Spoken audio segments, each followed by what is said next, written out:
देखिए नेक्स्ट हम एक ट्यूरिंग मशीन डिजाइन करते हैं एंड लेट्स से लैंग्वेज है आपका a power n b power n where n is greater than equal to 1। तो लैंग्वेज है आपका a power n b power n where n is greater than equal to 1 और इस language के लिए हम एक ट्यूरिंग मशीन डिजाइन कर रहे हैं। जैसे कि हम ऑलरेडी आपको बता चुके हैं कि ट्यूरिंग मशीन आपका लेमडा का एक्सेप्ट नहीं करता है, Turing machine don't accept lambda. तो इसलिए हमने यहाँ पर ये n की वैल्यू जो है वो 1 से स्टार्ट की हुई है क्योंकि लेमडा वो एक्सेप्ट नहीं करेगा, ठीक है ना। तब तो लेट से हमें इस लैंग्वेज के लिए ट्यूरिंग मशीन आपका डिजाइन करना है। तो किस तरीके से डिजाइन करेंगे, यहाँ पर लैंग्वेज में आपकी स्ट्रिंग्स किस तरीके से होंगी, स्ट्रिंग्स आपकी वो होंगे जिसमें कि number of A is equal to number of B होगा, number of A is equal to number of B होगा और पहले सारे ए आएंगे और फिर सारे बी आएंगे, यानी पहले सभी ए आएंगे फिर सभी बी आएंगे and number of A is equal to number of B होगा। वो सारी स्ट्रिंग्स आपकी इस लैंग्वेज में होंगी। तो एक एग्जाम्पल लेते हैं। लेट से आपका स्ट्रिंग है A B B B B. तो ट्यूरिंग मशीन क्या करेगा, इसको एक्सेप्ट करेगा। तो किस तरीके से एक्सेप्ट करेगा, ये मैचिंग करेगा। जैसे कि इस फर्स्ट ए को मैच कराएगा फर्स्ट बी से एंड लेट से ये रिप्रेजेंट करने के लिए कि आपका मैचिंग हो चुकी है, ये ए को लेट से एक्स राइट कर दे रहा है और बी को राइट कर दे रहा है वाई से। तो अगर ए को एक्स से राइट कर दे रहा है और बी को वाई से राइट होने का मतलब ये है कि आपका ये मैचिंग हो चुकी है, ठीक है ना। फर्स्ट ए फर्स्ट बी से मैच हो चुका है। तो आप ऐसा बोल सकते हैं कि यहाँ से हेड स्टार्ट होगा और फर्स्ट ए से फर्स्ट बी को मैच कराएगा। मैच कराने के बाद में फिर आपका जो हेड है वो रिवर्स आएगा और फिर आपका ये सेकंड ए को सेकंड बी से मैच कराएगा। तो देखिए सेकंड ए को आप मैच कराने जा रहे हैं इसलिए आपने इसको राइट कर दिया एक्स करने का मतलब है कि आप इसको मैच कराने जा रहे हैं। फिर आपका ये मूव करेगा हेड और यहाँ पर आएगा और यहाँ पर आपका ये सेकंड ए से सेकंड बी मैच होगा और आप ऐसा बोल सकते हैं कि ये चूँकि आपका मैच हो रहा है ये वाला बी, तो आप इसकी वैल्यू वाई कर देंगे, ठीक है ना। फिर आपका हेड यहाँ से बैक जाएगा, बैक जा करके अब ये थर्ड ए को लेगा, थर्ड ए को थर्ड बी से मैच कराएगा। तो थर्ड ए को मैच कराने के लिए जा रहा है तो यानी आप इसको राइट कर दिए एक्स से। फिर आपका हेड मूव हो रहा है, हेड मूव होकर के फिर आपका यहाँ पर आएगा, यानी थर्ड ए को आपने थर्ड बी से मैच करा दिया तो ये आपका वाई हो जाएगा। फिर हेड आपका रिवर्स आएगा और ये फोर्थ ए को मैच कराएगा फोर्थ बी से, यानी फोर्थ ए आपका एक्स हो जाएगा, ठीक है ना। अब इसको मैच कराएगा ये फोर्थ बी से, तो ये फोर्थ ए को फोर्थ बी से मैच कराया तो ये बी की वैल्यू आपने क्या कर दी, बी की वैल्यू राइट कर दी आपने बी से। फिर ये आपका लेफ्ट जाएगा और चेक करेगा कि कहीं कोई ए रिमेनिंग तो नहीं है, कहीं कोई ए तो नहीं बचा हुआ है।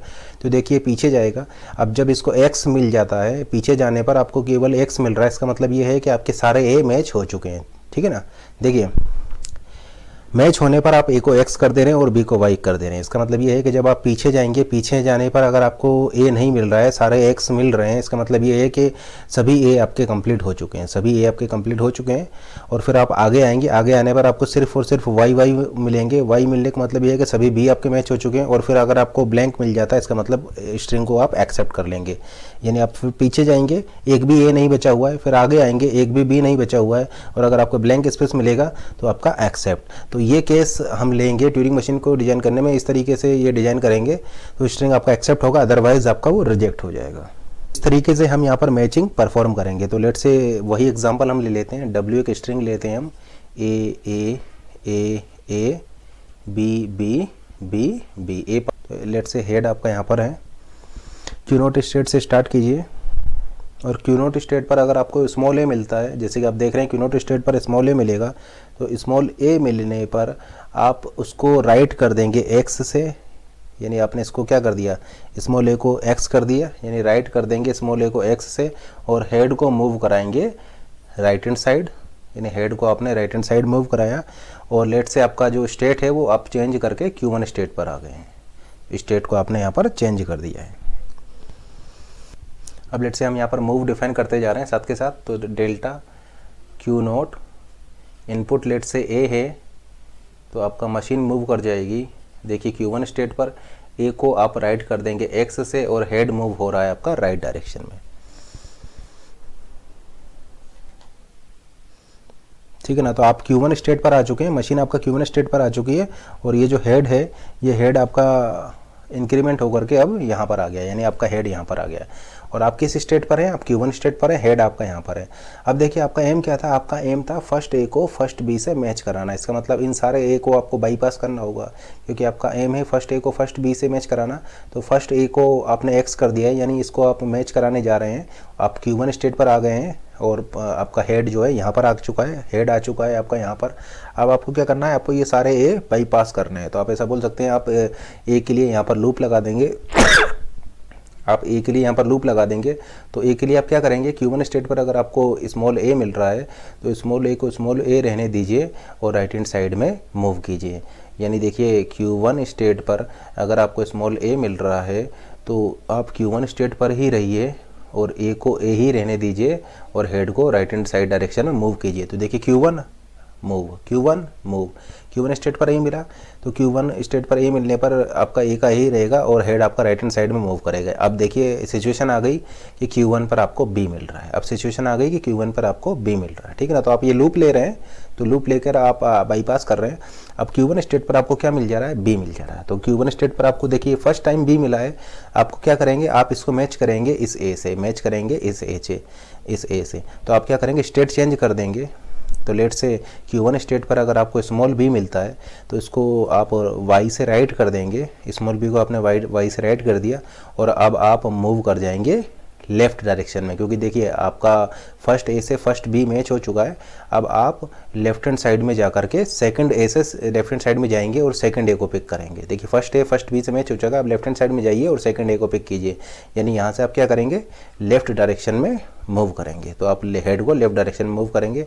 लेट से आप Q2 स्टेट पर यहाँ पर जा रहे हैं, Q2 स्टेट पर आप आ चुके हैं। तो आप ऐसा बोल सकते हैं कि डेल्टा Q1 स्टेट पर अगर आपको बी मिल जाता है, Q1 स्टेट पर अगर आपको बी मिलता है, जैसे कि आप देख रहे हैं यहाँ पर ये फर्स्ट टाइम बी मिला है, तो आप चले जाएंगे Q2 स्टेट पर।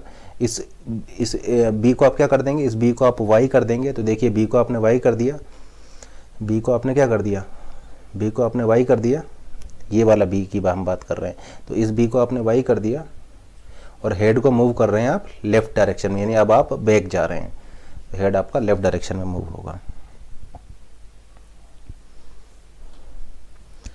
अब देखिए लेफ्ट डायरेक्शन में, और आप किस स्टेट पर हैं, आप Q2 स्टेट पर हैं। तो देखिए हेड आपका लेफ्ट डायरेक्शन में मूव होगा। तो अब आपका हेड यहाँ पर आ चुका होगा, अब आपका हेड यहाँ पर आ चुका होगा। अब यहाँ पर आप एक चीज़ नोट कर सकते हैं, देखिए अब आपका हेड यहाँ पर आ चुका होगा। तो आप यहाँ पर क्या चीज़, एक काम करते हैं, इसको ये आपको क्लियर हो जाए इसलिए हम यहाँ पर इसको सिंबल्स को डिस्टिंग्विश करने के लिए इस तरीके से लाइन ड्रॉ कर दे रहे हैं, ठीक है ना। तो देखिए आप Q2 स्टेट पर आ चुके हैं और हेड आपका कहाँ पर आ चुका होगा, हेड आपका यहाँ पर होगा। यानी हेड देखिए आपका यहाँ पर है, हेड आपका यहाँ पर है और आप किस स्टेट पर, Q2 स्टेट पर।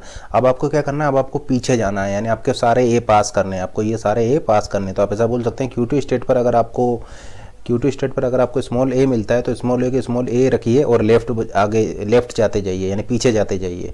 तो आप ऐसा बोल सकते हैं कि अगर Q2 स्टेट पर अगर आपको स्मॉल ए मिलता है, Q2 स्टेट पर स्मॉल ए मिलता है तो आप Q2 स्टेट पर ही रहिए और स्मॉल ए को स्मॉल ए रखिए और आप लेफ्ट हैंड साइड में मूव करते जाइए,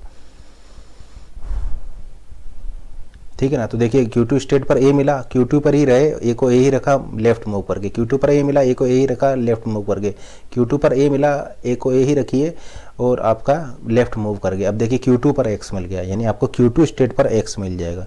तो Q2 स्टेट पर x मिलने का क्या मतलब है, Q2 स्टेट पर x मिलने का मतलब ये है कि अब आप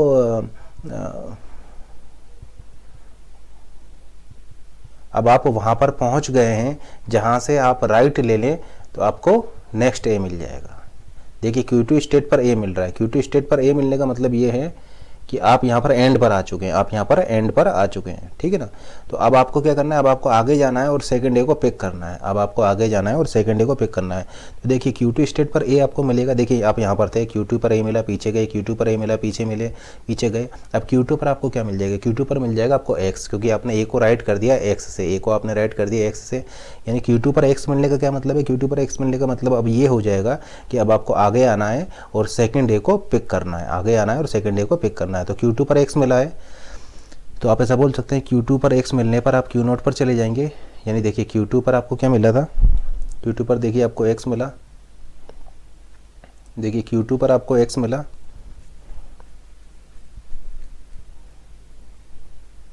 देखिए Q2 पर आपको x मिला, ठीक है ना। तो आप क्या करेंगे, x को x ही रखेंगे, Q2 पर x मिलेगा, x को x ही रखेंगे और आगे आएंगे, क्योंकि आगे आने पर अब आपको सेकंड ए मिलेगा, यानी आप राइट हैंड साइड में आएंगे। तो देखिए Q2 पर x मिला, x को x ही रखिए और आगे आइए, ठीक है ना। अब ऐसा बोल सकते हैं डेल्टा Q2 पर अगर आपको x मिल रहा है तो आप क्यू नोट स्टेट पर जाइए, एक्स को एक्स रखिए और हेड को राइट हैंड साइड डायरेक्शन में मूव कीजिए, ठीक है ना।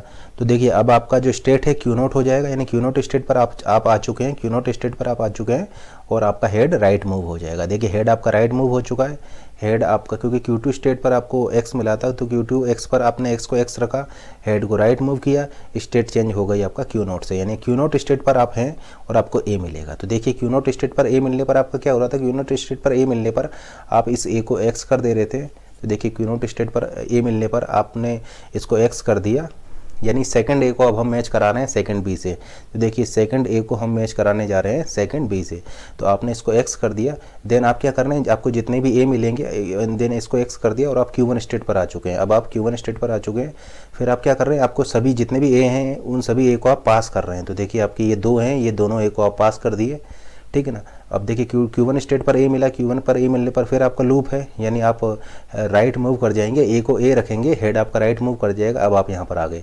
अब देखिए अब Q1 स्टेट पर आपको y मिल गया, Q1 स्टेट पर आपको y मिल गया। Q1 स्टेट पर y तो आपका यहाँ पर डिफाइन नहीं है, लेकिन आपको क्या करना है, आपको सेकंड ए से सेकंड बी मैच कराना है, सेकंड ए से सेकंड बी मैच कराना है, यानी जितने भी y हैं उतने जितने भी y's हैं यहाँ पर वो उन सभी y's को आपको यहाँ पर क्रॉस करना है। देखिए जितने भी y's हैं उन सभी y को आप यहाँ पर क्रॉस करेंगे, क्योंकि आपको सेकंड ए से सेकंड बी को मैच कराना है। तो आप ऐसा बोल सकते हैं कि अगर Q1 स्टेट पर आपको y मिलता है तो y को y ही रखिए और राइट हैंड साइड में मूव कीजिए, यानी उन सारे y's को आप यहाँ पर क्रॉस कीजिए। तो आप यहाँ पर लिख सकते हैं delta Q2 y is equal to Q2 state पर ही रखिए, y को y ही रखिए और हेड को राइट हैंड साइड में मूव कराइए। तो यहाँ पर आपका कमांड हो जाएगा y r, यानी आपने y को y ही रखा और हेड को मूव कराया राइट हैंड साइड, यानी हेड आपका मूव करके राइट हैंड साइड मतलब यहाँ पर आ जाएगा। अब जैसा कि आप यहाँ पर देख रहे हैं, अब आपका सेकंड बी पर आप पहुँच चुके हैं, आपको सेकंड ए को सेकंड बी से मैच कराना है और आप सेकंड बी पर पहुँच चुके हैं। तो जैसे कि आप देख रहे हैं Q1 पर आप हैं और B आपको मिल रहा है, तो Q1 पर B मिलने पर आप इसको Y कर देंगे, Q1 पर B मिलने पर आप इसको क्या कर देंगे, आप इसको Y कर देंगे, यानी देखिए आपका जो सेकंड ए से सेकंड B मैच हो गया, सेकंड ए से सेकंड B आपका मैच हो चुका है, आपने इसको Y कर दिया, ठीक है ना, आपने इसको Y कर दिया है और अब आप हेड को लेफ्ट हैंड साइड में मूव करा रहे हैं और आपकी स्टेट Q2 हो गई है। देखिए Q1 स्टेट पर सेकंड बी मिलने पर, Q1 स्टेट पर सेकंड बी मिलने पर आपने बी को y कर दिया, हेड आपका लेफ्ट हैंड साइड में आ चुका है और आप आ चुके हैं Q2 स्टेट पर। तो देखिए आपका सेकंड ए मैच हो चुका है सेकंड बी से, सेकंड ए मैच हो चुका है सेकंड बी से। सॉरी आपका यहाँ पर क्या आएगा, यहाँ पर Q1 आएगा, क्योंकि देखिए Q1 स्टेट पर y लेने पर आप Q1 स्टेट पर ही रहे हैं और आप राइट मूव कर रहे हैं, ठीक है। तो आप ऐसा बोल सकते हैं कि आप Q2 स्टेट पर हैं, आप Q2 स्टेट पर हैं और आपका हेड यहाँ पर है, ठीक है ना, आप Q2 स्टेट पर हैं और आपका हेड यहाँ पर है।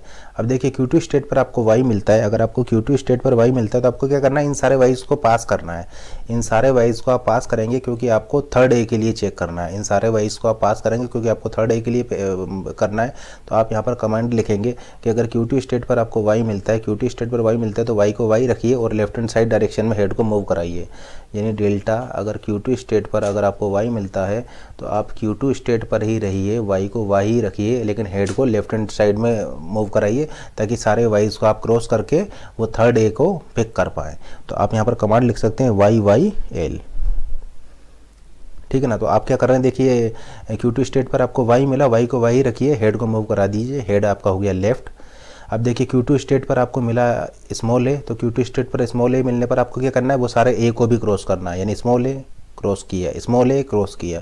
अब देखिए Q2 स्टेट पर x मिला, Q2 स्टेट पर x मिलने पर आप चले जाएंगे Q नोट स्टेट पर, हेड को मूव करा देंगे यहाँ पर, यानी x का x रखिए, हेड को राइट मूव करा दीजिए, हेड को राइट मूव करा दीजिए और अब चले जाइए Q नोट स्टेट पर। अब देखिए आप Q नोट स्टेट पर हैं और हेड आपका यहाँ पर है, आप Q नोट स्टेट पर है, हेड आपका यहाँ पर है। Q नोट स्टेट पर a लेने पर आप इसको x कर दीजिए, यानी अब आप जा रहे हैं थर्ड ए को थर्ड बी से मैच कराने, अब आप जा रहे हैं थर्ड ए को थर्ड बी से मैच कराने। ए को x कीजिए, ए को कर दीजिए x और आप हेड को राइट हैंड साइड में मूव करा दीजिए, स्टेट हो गई आपकी Q1। Q1 को A मिला, A मिलने पर बाईपास कीजिए, Y मिलने पर बाईपास कीजिए। अब देखिए y मिलने पर बाईपास कीजिए, यानी Q1 स्टेट पर आपको b मिल गया। Q1 स्टेट पर जैसे ही आपको b मिला, b को आप y कर दीजिए, यानी आपका थर्ड x थर्ड y से मैच हो चुका है, थर्ड x थर्ड y से आपका मैच हो चुका है। b को y कीजिए एंड लेफ्ट हैंड साइड में हेड को मूव करा दीजिए, स्टेट हो गई आपका Q2। अब Q2 पर y मिल रहा है, यानी y को क्रॉस कीजिए, तो y को क्रॉस किया। अब Q2 पर y मिल रहा है, y को क्रॉस कीजिए। Q2 पर a मिला, a को क्रॉस कीजिए। अब Q2 पर x मिला, जैसे ही Q2 पर x मिलेगा आप हेड को मूव करा देंगे राइट हैंड साइड में, स्टेट हो गई आपका Q0। Q0 पर जैसे ही आपको a मिलेगा, आप a को x कर देंगे, यानी फोर्थ a को आप मैच कराने जा रहे हैं, फोर्थ b से फोर्थ a को मैच कराने जा रहे हैं फोर्थ b से। अब देखिए Q0 पर आपको a मिलेगा, तो आप ऐसा बोल सकते हैं, देखिए Q0 पर आपको a मिलेगा, तो आप ऐसा बोल सकते हैं a को आपने x कर दिया, हेड को अपने राइट मूव कर दिया, और Q1 आपका क्या हो गया, Q1 आपका हो गया, स्टेट आपका Q1 हो जाएगा। अब देखिए Q1 पर y है, तो सभी y's को आपको क्रॉस करना है, तो देखिए इस y को क्रॉस किया, ये वाले y को क्रॉस किया।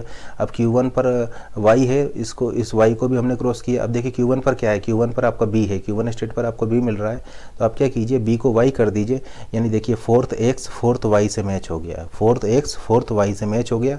आपने इसको b किया, b करने के बाद अब आप यहाँ पर लेफ्ट मूव कर रहे हैं, b करने के बाद, ठीक है ना, इस b को आपने y किया, यानी फोर्थ b को आपने y किया, लेफ्ट मूव किया, और आप किस स्टेट पर आ गए, आप Q2 स्टेट पर आ गए। Q2 स्टेट पर y मिलने पर क्रॉस कीजिए, इस y को क्रॉस किया, इस y को क्रॉस किया।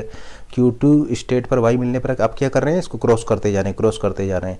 अब देखिए आपका यहाँ पर a नहीं मिलेगा, आपको a नहीं मिलेगा।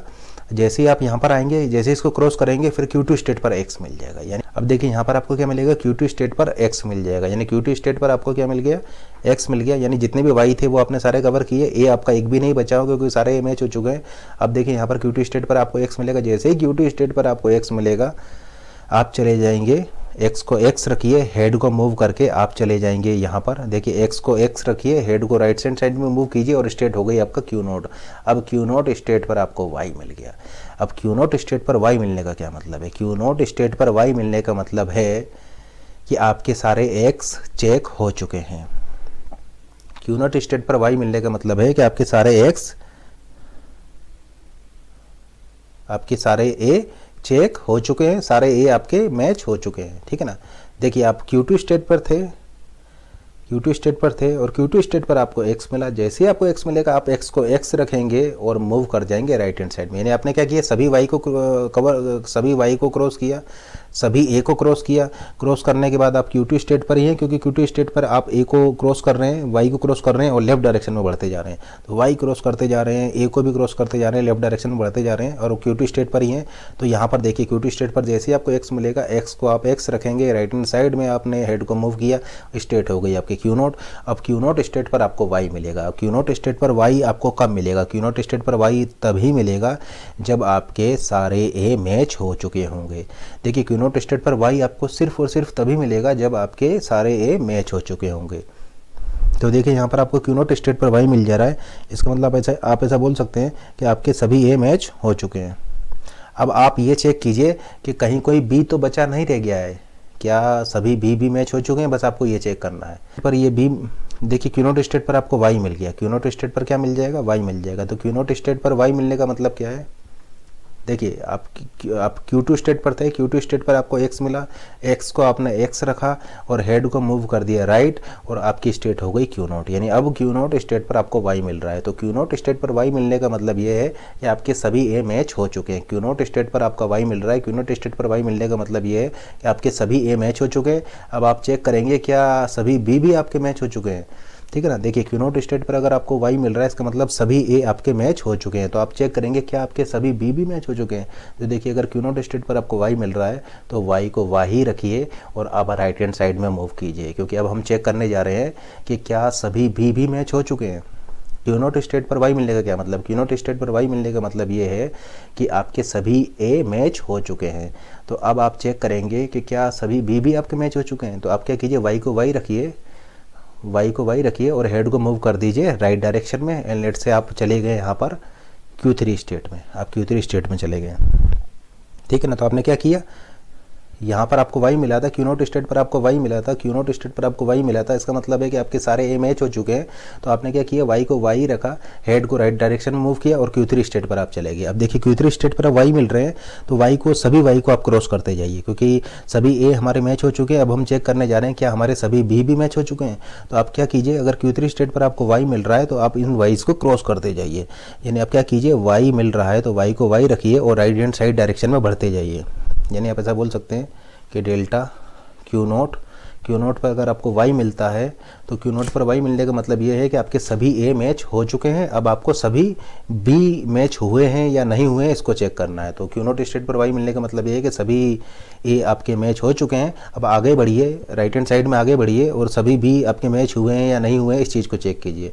तो क्यू नोट स्टेट पर y मिलने पर आप मूव कर जाएंगे Q3 स्टेट पर, जहाँ पर कि हम ये चेक करेंगे कि सारे b आपके मैच हुए हैं या नहीं हुए हैं। Q3 स्टेट पर इस y का हम y रखेंगे और हेड मूव हो जाएगा आपका राइट डायरेक्शन में। और फिर देखिए Q3 स्टेट पर अगर आपको y मिलता है तो आप Q3 स्टेट पर ही रहेंगे, y का y रखेंगे और राइट हैंड साइड डायरेक्शन में मूव करते जाएंगे। यानी देखिए y का y रहेगा, राइट डायरेक्शन में मूव करेंगे, y का y रहेगा, राइट डायरेक्शन में मूव करेंगे, y का लूप लगा हुआ है, y का y रहेगा और आप राइट डायरेक्शन में मूव करेंगे। स्टेट क्या है आपका Q3। स्ट्रिंग आपका खत्म हो चुका है। अब आपको यहाँ पर क्या मिलेगा, ब्लैंक। स्ट्रिंग के बाद में क्या मिलेगा, ब्लैंक। यानी अगर आपको Q3 स्टेट पर ब्लैंक मिल जाता है, Q3 स्टेट पर ब्लैंक मिलने का मतलब ये है कि आपके सारे बी भी मैच हो चुके हैं। इसका मतलब सारे ए मैच हो चुके हैं, सारे बी मैच हो चुके हैं। इसका मतलब आपकी स्ट्रिंग में number of A is equal to number of B है। पहले सारे ए आए फिर सारे बी आए। तो अगर आपको Q3 स्टेट पर ब्लैंक मिल रहा है, इसका मतलब ये है कि आपके सारे बी भी मैच हो चुके हैं। अब चूंकि सारे ए मैच हो चुके हैं, सारे बी मैच हो चुके हैं, तो आप ऐसा बोल सकते हैं number of A is equal to number of B होंगे। यानी Q3 स्टेट पर ब्लैंक मिलने पर आप उस ब्लैंक को ब्लैंक रखेंगे और हेड मूव हो जाएगा आपका राइट डायरेक्शन में और आप मूव कर जाएंगे इस फाइनल स्टेट पर। तो आप ऐसा बोल सकते हैं कि Q3 स्टेट पर अगर आपको ब्लैंक मिलता है तो आप मूव कर जाएंगे फाइनल स्टेट पर। ब्लैंक का आपका ब्लैंक ही रहेगा और हेड आपका मूव हो जाएगा राइट डायरेक्शन में। तो आपका ये स्ट्रिंग एक्सेप्ट हो जाएगी। तो ये आपका ट्यूरिंग मशीन हो जाएगा जो कि इस लैंग्वेज को एक्सेप्ट करेगा। तो यहाँ पर आपका जो ट्यूरिंग मशीन क्या कर रही है, ट्यूरिंग मशीन इस स्ट्रिंग को एक्सेप्ट कर रही है या रिजेक्ट कर रही है। देखिए ट्यूरिंग मशीन क्या कर रही है, ट्यूरिंग मशीन यहाँ पर इस स्ट्रिंग को या तो एक्सेप्ट करेगी या फिर रिजेक्ट करेगी। यानी ट्यूरिंग मशीन यहाँ पर वर्क कर रही है एज ए एक्सेप्टर। तो आपने अभी तक जो भी प्रॉब्लम्स हमने डिस्कस की है उसमें आपका ट्यूरिंग मशीन वर्क कर रही है एज ए एक्सेप्टर। या पीडीए में भी हमने आपका लिया था, तो पीडीए आपका किस तरीके से वर्क कर रहा था, पीडीए भी आपका वर्क कर रहा था एज ए एक्सेप्टर। या हमने मीले और मूरे मशीन जब डिस्कस किया था, हमने आपको बताया था finite state machine FSM finite state machine में आपको डिस्कस किया था मीले और मूरे मशीन। मीले मूरे मशीन में आपका स्ट्रिंग एक्सेप्ट या रिजेक्ट नहीं हो रही थी। मीले मूरे मशीन में आपका स्ट्रिंग के करस्पॉन्डिंग आपको आउटपुट में भी एक स्ट्रिंग मिल रही थी। इसलिए हम ऐसे बोल सकते हैं कि जो मीले मूरे मशीन है वो ट्रांसड्यूसर्स हैं। मीले मूरे मशीन जो है वो आपके ट्रांसड्यूसर्स हैं, क्योंकि एक इनपुट स्ट्रिंग के करस्पॉन्डिंग आपको एक आउटपुट स्ट्रिंग वो दे रहे थे। तो आपने क्या देखा था कि पीडी आपका एक्सेप्टर है। ट्यूरिंग मशीन में आपने देखा कि ये ट्यूरिंग मशीन आपका वर्क कर रहा है एक्सेप्टर। मीले मूरे मशीन क्या था, मीले मूरे मशीन आपका था ट्रांसड्यूसर्स। अब हम डिस्कस करने जा रहे हैं कि Turing machine as a transducers. यानी आप क्या करेंगे, इनपुट में ट्यूरिंग मशीन को एक स्ट्रिंग देंगे और आउटपुट में आपको ट्यूरिंग मशीन एक स्ट्रिंग देगा। यानी अभी तक हमने चेक किया था कि ट्यूरिंग मशीन उस स्ट्रिंग को एक्सेप्ट करेगा या रिजेक्ट करेगा। अब हम डिस्कस करने जा रहे हैं कि ट्यूरिंग मशीन एक स्ट्रिंग के करस्पॉन्डिंग आउटपुट में आपको एक स्ट्रिंग देगा। यानी Turing machine as a transducers. और ये हमने डिस्कस किया था Turing machine as a acceptor. तो अब डिस्कस करते हैं Turing machine as a transducers. तो यहाँ पर आपका क्या करेगी, ट्यूरिंग मशीन जो होगी एक कंप्यूटेशन को डन करेगी, ठीक है ना। तो ट्यूरिंग हम यहाँ पर एक कंप्यूटेशन को डन करने जा रहे हैं बाय यूजिंग ट्यूरिंग मशीन। तो देखिए सबसे पहले इसको डिफाइन करते हैं। A function F with domain D, a function F with domain D is said to be Turing computable, or just computable if there exists some Turing machine M, such that Q naught W, ये आपका Turing machine M के लिए लिख रहे हैं हम, such that Q naught W is QF where QF belongs to some final state, ठीक है ना। और ये हमने चेक किया है for all W belongs to domain, ठीक है ना। तो आप यहाँ पर क्या देख रहे हैं, a function with domain D is said to be Turing computable. A function with domain D is said to be Turing computable,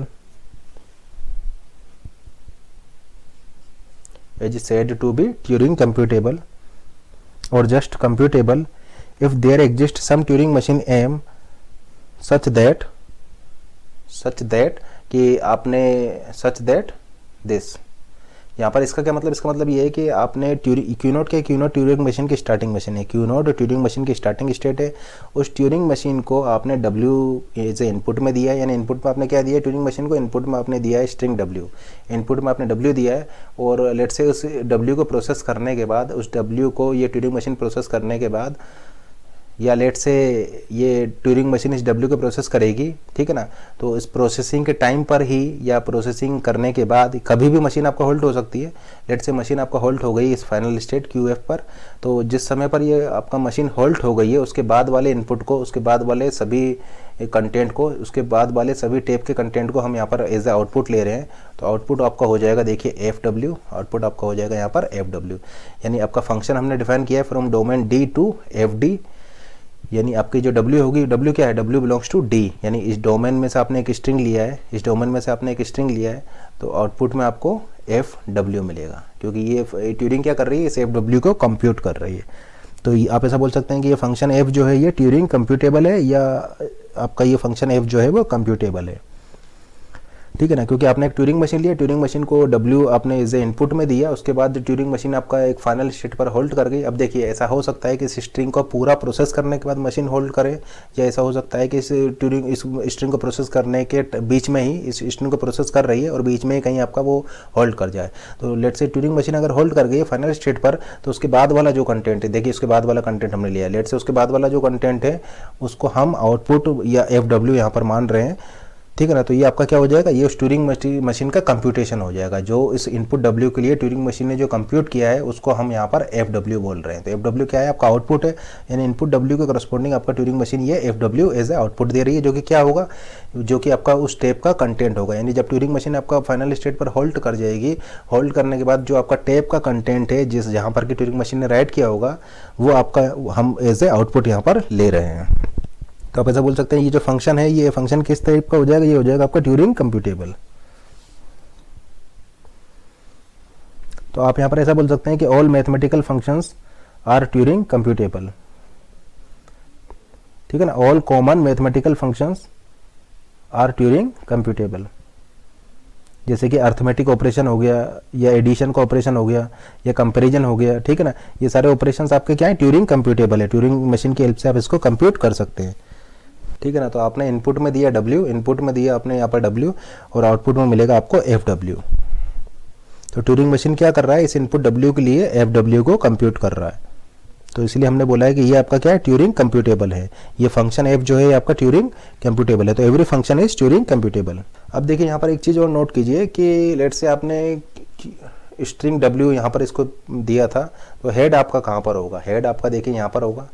यानी आपने ट्यूरिंग मशीन की स्टार्टिंग स्टेट से स्टार्ट किया, Q0 से स्टार्ट किया, और लेट से आपका string है, तो स्ट्रिंग के फर्स्ट सिंबल पर ट्यूरिंग मशीन का हेड होगा, स्ट्रिंग के फर्स्ट सिंबल पर ट्यूरिंग मशीन का हेड होगा। लेट से ये ट्यूरिंग मशीन आपका कंप्यूटेशन परफॉर्म कर रही है, और लेट से आपका ये फाइनल स्टेट पर होल्ड हो चुकी है, और ये मिल गया आपको FW।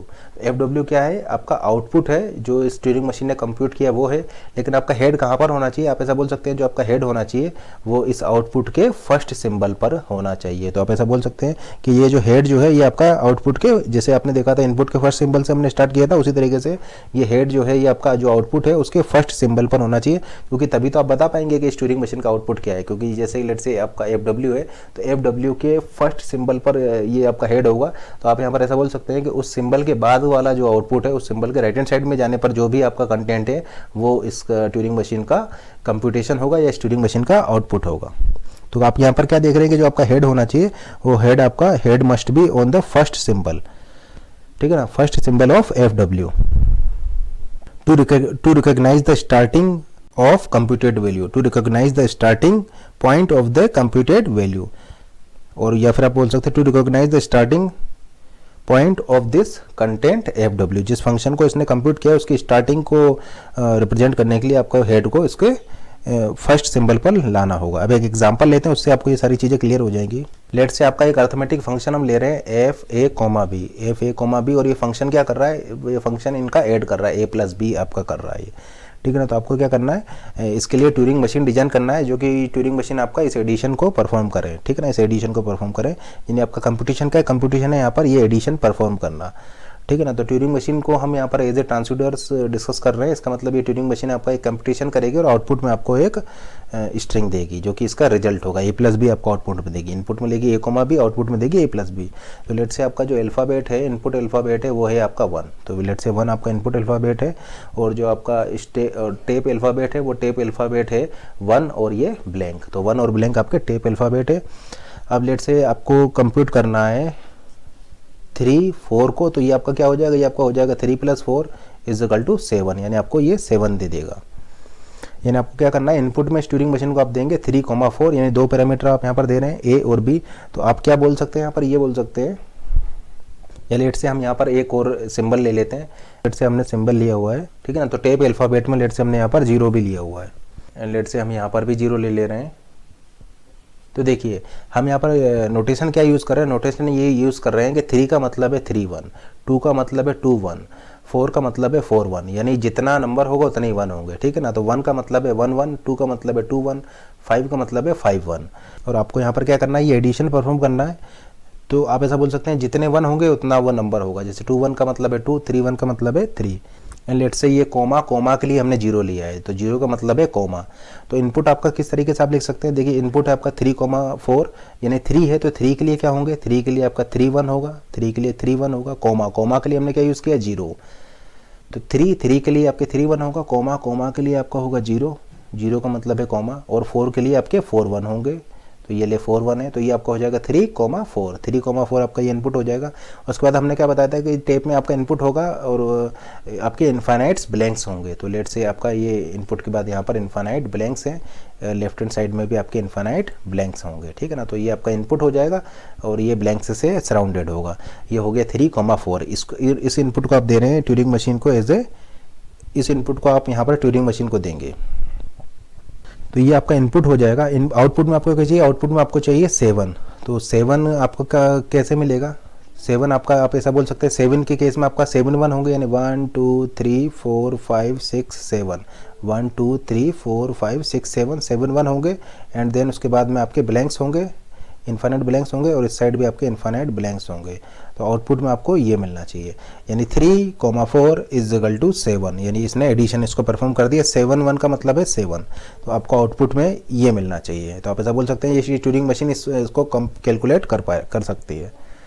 तो यहाँ पर आप इसको किस तरीके से कैलकुलेट कर सकते हैं, तो ज़रा इसको ध्यान से देखिए। 1 1 1, लेट से आपने यहाँ पर लिखा हुआ है 1 1 1 0, और फिर आपके 1 1 1 1, एंड यहाँ पर लेट से ब्लैंक है, इन्फाइनाइट ब्लैंक्स हैं। आपको ये लाना, ये आप कैसे ला पाएंगे, तो आप क्या कीजिए, आप स्टार्ट कहाँ से करेंगे, स्टार्ट करेंगे आप फर्स्ट सिंबल से। तो ये आपका क्या हो जाएगा, ये आपका W हो जाएगा। तो ये आपका है W, देखिए ये आपका W है, और आपको FW निकालना है, आपको FW निकालना है। तो ये आपका है W और ये है आपका FW, ये आपका FW है, ये आपका W है। तो लेट से ये इस W को आपको लेना है, तो आप स्टार्ट करेंगे इस W यानी इस स्ट्रिंग के फर्स्ट सिंबल से, इस स्ट्रिंग के फर्स्ट सिंबल से स्टार्ट किया। एंड लेट से आपका जो ट्यूरिंग मशीन है उसकी स्टार्टिंग स्टेट है Q0, ट्यूरिंग मशीन की स्टार्टिंग स्टेट है Q0। देखिए आपको 1 मिल रहा है, 1 मिल रहा है, इसका मतलब ये है कि आपको वो सारे 1 क्या करने हैं, यहाँ पर बाईपास करने हैं, वो सारे 1 आपको बाईपास करने हैं। क्योंकि देखिए यहाँ पर हम करने क्या जा रहे हैं, हमें यहाँ पर करने ये जा रहे हैं कि ये जो 1 है, ये जो 1 है, इस 1 को हम यहाँ पर रिप्लेस कर देंगे, यानी ये वाले 1 को हम यहाँ पर रिप्लेस कर देंगे। आगे बढ़ते जाएंगे और इस ब्लैंक को हम यहाँ पर रिप्लेस कर देंगे। तो अगर इस 1 को हम यहाँ पर राइट कर देते हैं, 0 की जगह पर इस 1 को हम यहाँ पर राइट कर देते हैं, यानी यहाँ पर इस 1 को शिफ्ट करके यहाँ पर ले आते हैं और इस ब्लैंक को हम यहाँ पर ले आते हैं, तो आउटपुट में हमें ये मिल जाएगा। देखिए 3 1 तो ये थे और 4 1 ये हो जाएंगे, और फिर आपका ये ब्लैंक आ जाएगा। यानी आप ऐसा बोल सकते हैं अगर इस 1 को आप यहाँ पर ले आए और इस ब्लैंक को आप यहाँ पर ले आए, तो आउटपुट में आपको ये मिल जाएगा। तो कुछ ये ऑपरेशन हम यहाँ पर करने जा रहे हैं, हम यहाँ पर शिफ्टिंग करने जा रहे हैं। इस 1 को शिफ्ट करके हम यहाँ पर ला रहे हैं, उस ब्लैंक को शिफ्ट करके हम यहाँ पर लाएंगे। ऐसा करते ही हमें डिजायर्ड आउटपुट यहाँ पर मिल जाएगा और A+B वाला ऑपरेशन मेरा यहाँ पर परफॉर्म हो जाएगा। इसका मतलब अगर क्यू नोट पर मुझे 1 मिल रहा है, मैंने देखिए स्टार्ट किया है, जस्ट स्टार्ट ही किया है और क्यू नोट पर 1 मिल रहा है, तो मुझे इन सारे 1 को पास करना होगा। तो इन सारे 1 को मैं बाईपास कर रहा हूँ। तो अब मैं ऐसा बोल सकता हूँ, मैंने यहाँ पर लूप लगा दूंगा, किसके लिए, 1 के लिए लूप लगा दूंगा। यानी क्यू नोट स्टेट पर 1 मिलेगा तो 1 को 1 ही रखूँगा और हेड को मूव करता जाऊँगा राइट। क्यू नोट पर 1, 1 का 1 राइट, क्यू नोट पर 1, 1 का 1 राइट, क्यू नोट पर 1, 1 का 1 राइट। अब देखिए ये फर्स्ट टाइम मुझे क्या मिला, 0 मिला, यानी क्यू नोट पर 0 मिला है, क्यू नोट पर 0। अब मेरा एक्शन क्या होना चाहिए, मेरा एक्शन होना चाहिए अगर मुझे क्यू नोट पर 0 मिल रहा है तो मैं आगे बढ़ूंगा, क्यू नोट पर 0 मिल रहा है तो मैं आगे बढ़ूंगा, लेकिन इस 0 को राइट करके 1 कर दूंगा, 0 को राइट करके 1 कर दूंगा। तो देखिए क्यू नोट पर अगर मुझे 0 मिलेगा, क्यू नोट पर अगर मुझे 0 मिल रहा है तो मैं उस 0 को 1 कर दूंगा। देखिए यहाँ पर लिख देते हैं, क्यू नोट पर मुझे अगर 0 मिल रहा है तो मैं इस 0 को राइट करके 1 कर दूंगा और अब आगे राइट हैंड साइड डायरेक्शन में मैं मूव कर जाऊंगा। तो देखिए 0 मिला, क्यू नोट पर 0 मिला, उसको मैंने राइट करके 1 कर दिया। तो देखिए 0 को मैंने राइट करके 1 कर दिया और हेड मेरा यहाँ पर मूव कर जाएगा, ठीक है ना। तो क्यू नोट पर देखिए यहाँ पर क्यू नोट पर मुझे 0 मिला, 0 को मैंने राइट करके 1 कर दिया, यानी देखिए 0 को राइट करके मैंने क्या कर दिया, 1 कर दिया और हेड को मैंने राइट साइड में मूव करा दिया। अब फिर से मेरे 1 मिल रहे हैं तो 1 को 1 मूव, 1 को 1 मूव, 1 को 1 मूव। अब यहाँ पर देखिए क्यू नोट पर 1, क्यू नोट पर 1 मिलने पर 1 का 1 रखूँगा, हेड को मूव करा दूंगा। अब देखिए हेड मेरा यहाँ पर आ गया, हेड मेरा आ चुका ब्लैंक पर। इसका मतलब मुझे क्या करना है, इसको ब्लैंक करना है, इसको मुझे ब्लैंक करना है। तो देखिए आपको क्यू नोट पर ब्लैंक मिल रहा है, क्यू नोट पर ब्लैंक मिलने का क्या मतलब है, क्यू नोट स्टेट पर ब्लैंक मिलने का मतलब ये है कि आपका वो स्ट्रिंग जो है वो फिनिश हो चुकी है, स्ट्रिंग डब्ल्यू आपका फिनिश हो चुकी है और आपको क्या करना है, इस लास्ट 1 को ब्लैंक से रिप्लेस करना है। इस लास्ट 1 को ब्लैंक से रिप्लेस करना है, यानी आप क्या करेंगे, आप पीछे आएंगे और पीछे आकर के इसको ब्लैंक से रिप्लेस कर देंगे। देखिए इस डायरेक्शन में हमने क्यों नहीं इसको रिप्लेस किया था, इस डायरेक्शन में इसलिए रिप्लेस नहीं किया था क्योंकि हमें कैसे पता पड़ेगा कि ये लास्ट 1 आपका है, ये वाला लास्ट 1 है, ठीक है ना। तो ये वाला 1 आपका लास्ट है, ये हमें तब पता चलेगा जब इसके बाद आपका ब्लैंक आएगा। तो हम क्या कर रहे हैं, 1 को 1 ही रख रहे हैं, आगे बढ़ते जा रहे हैं, बढ़ते जा रहे हैं, बढ़ते जा रहे हैं। अब देखिए क्यू नोट स्टेट पर 1 मिला, 1 को 1 रखा, हम आगे बढ़ गए। अब आपको क्यू नोट स्टेट पर ब्लैंक मिल गया। तो क्यू नोट स्टेट पर ब्लैंक मिलने का मतलब ये है कि 1 आपके फिनिश हो चुके हैं, पीछे आइए और लास्ट 1 को उड़ा करके ब्लैंक कर दीजिए। तो देखिए आप यहाँ पर क्यू नोट पर ब्लैंक खड़े हुए हैं, अब आपको क्या करना है, पीछे आना है। यानी आप ऐसा बोल सकते हैं कि अब क्यू नोट स्टेट पर अगर आपको ब्लैंक मिलता है तो ब्लैंक को ब्लैंक रहने दीजिए और पीछे लौट आइए। तो आप हेड को मूव करा करके यहाँ पर आ जाएंगे, आप पीछे आ जाएंगे और देखिए स्टेट लेट से आपने आपकी स्टेट आप स्टेट पर आ जाते हैं Q1 स्टेट पर। तो देखिए हेड आपका यहाँ पर आ गया और आप आ गए Q1 स्टेट पर। इसका मतलब ये है कि Q1 स्टेट पर आपको क्या मिलेगा, डेफिनेटली Q1 स्टेट पर 1 मिलेगा। यानी Q1 स्टेट पर 1 मिलने का मतलब ये है कि आपको इस 1 को उड़ाना है और उड़ा करके इसको ब्लैंक करना है। तो आप ऐसा बोल सकते हैं कि Q1 स्टेट पर अगर आपको 1 मिल जाएगा तो ये लास्ट वाला 1 है, Q1 स्टेट पर 1 मिल रहा है यानी ये लास्ट वाला 1 है। तो इस 1 को उड़ा दीजिए और उड़ा करके इसको ब्लैंक कर दीजिए और आपके हेड को लेफ्ट ले आइए। तो आपने क्या किया, इस 1 को उड़ा दिया, ठीक है ना, इस 1 को उड़ा करके आपने यहाँ पर ब्लैंक राइट कर दिया और हेड को आप लेफ्ट मूव करा दिए, लेफ्ट मूव करा दिए। लेट से आपकी ये जो स्टेट है ये Q2 स्टेट है।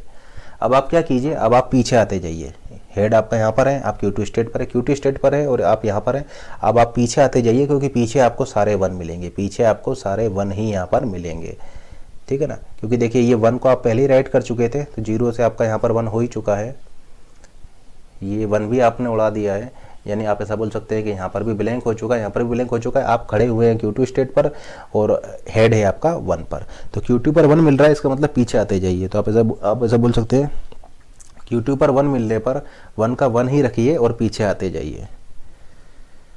तो देखिए आप Q2 स्टेट पर 1 मिला, Q2 पर 1, Q2 पर 1, Q2 पर 1, Q2 पर 1, Q2 पर 1, Q2 पर 1, Q2 पर जैसे ही 1 मिला 1 को 1 रखिए, लेफ्ट मूव कीजिए। अब हेड आ गया आपका यहाँ पर।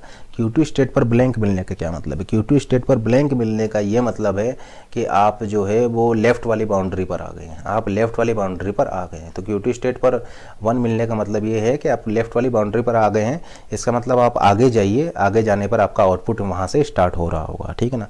तो Q2 स्टेट पर अगर आपको ब्लैंक मिलता है, इसका मतलब आप ऐसा बोल सकते हैं कि ब्लैंक को ब्लैंक रखिए, हेड को मूव कराकर आप राइट पर आ जाइए और इसको फाइनल स्टेट पर ले आइए। तो देखिए Q2 पर ब्लैंक मिला, इसका मतलब आप लेफ्ट बाउंड्री पर पहुंच चुके हैं और इसको ब्लैंक को ब्लैंक ही रहने दीजिए।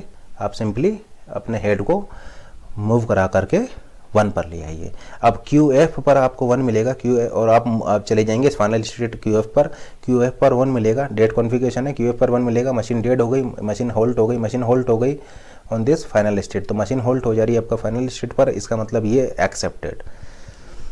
तो आपका मशीन आपका फाइनल स्टेट पर आ चुकी है और ये आपका कंप्यूटेशन है। तो ये आपका आउटपुट में क्या दे देगा, आउटपुट में दे देगा आपको 7। और आपका प्रोसेसिंग के बाद ये आपको क्या बता रहा है, ये आपको बता रहा है FW, और जिसमें कि आप देख पा रहे हैं ये FW के फर्स्ट स्टार्टिंग सिंबल को पॉइंट करा रहा है। हेड आपका FW के स्टार्टिंग सिंबल को या स्टार्टिंग पोजीशन को ये पॉइंट कर रहा है। तो आपको ये पता लग जाएगा कि ये आपका FW होगा, क्योंकि ये ठीक है ना। तो आपका ये आंसर क्या आ जाएगा, यहाँ पर 7 आ जाएगा। तो इस तरीके से इस ट्यूरिंग मशीन ने इस कंप्यूटेशन को परफॉर्म किया है। मूव आप इस तरीके से लिख सकते हैं, देखिए क्यू नोट ब्लैंक लेने पर आप चले जाएंगे Q1 ब्लैंक L, ठीक है ना। तो Q नोट पर 1 मिलने पर आप चले जाएंगे Q note 1R, Q note पर 0 मिलने पर आप चले जाएंगे Q note 1R, Q note पर ब्लैंक मिलने पर आप चले जाएंगे Q1 blank L, and Q1 पर 1 मिलने पर आप चले जाएंगे Q2 ब्लैंक L, Q2 पर 1 मिलने पर आप चले जाएंगे Q2 1L, एंड Q2 पर ब्लैंक मिलने पर आप चले जाएंगे QF ब्लैंक R। इस तरीके से आप यहाँ पर अपने मूव को डिफाइन कर सकते हैं। तो आप यहाँ पर क्या देख रहे हैं कि जो ट्यूरिंग मशीन है वो आपका एज ए ट्रांसड्यूसर्स यहाँ पर वर्क कर रहा है, और ये कंप्यूटेशन को परफॉर्म कर रहा है। W के लिए आपको आउटपुट में FW को कंप्यूट कर रहा है। तो देखिए हमने आपको बताया था फाइनाइट ऑटोमेटा। फाइनाइट ऑटोमेटा आपका 2 टाइप का होता है, finite acceptor and finite state machine. तो फाइनाइट एक्सेप्टर आपका होता है DFA NFA, जो कि एक स्ट्रिंग को एक्सेप्ट करेगा या फिर रिजेक्ट करेगा। और फाइनाइट स्टेट मशीन आपका हो सकता है मीले या मूरे मशीन, जो कि आपका ट्रांसड्यूसर्स की तरह वर्क करता है। तो फाइनाइट एक्सेप्टर आपका एक एक्सेप्टर है, और फाइनाइट स्टेट मशीन यानी मीले मूरे मशीन आपका एक ट्रांसड्यूसर्स है, जो कि आपका इनपुट के करस्पॉन्डिंग आपको एक आउटपुट देगा। और जबकि PDA और NPDA क्या है, PDA एंड NPDA या DPDA आप बोल सकते हैं, ये आपके एक्सेप्टर हैं।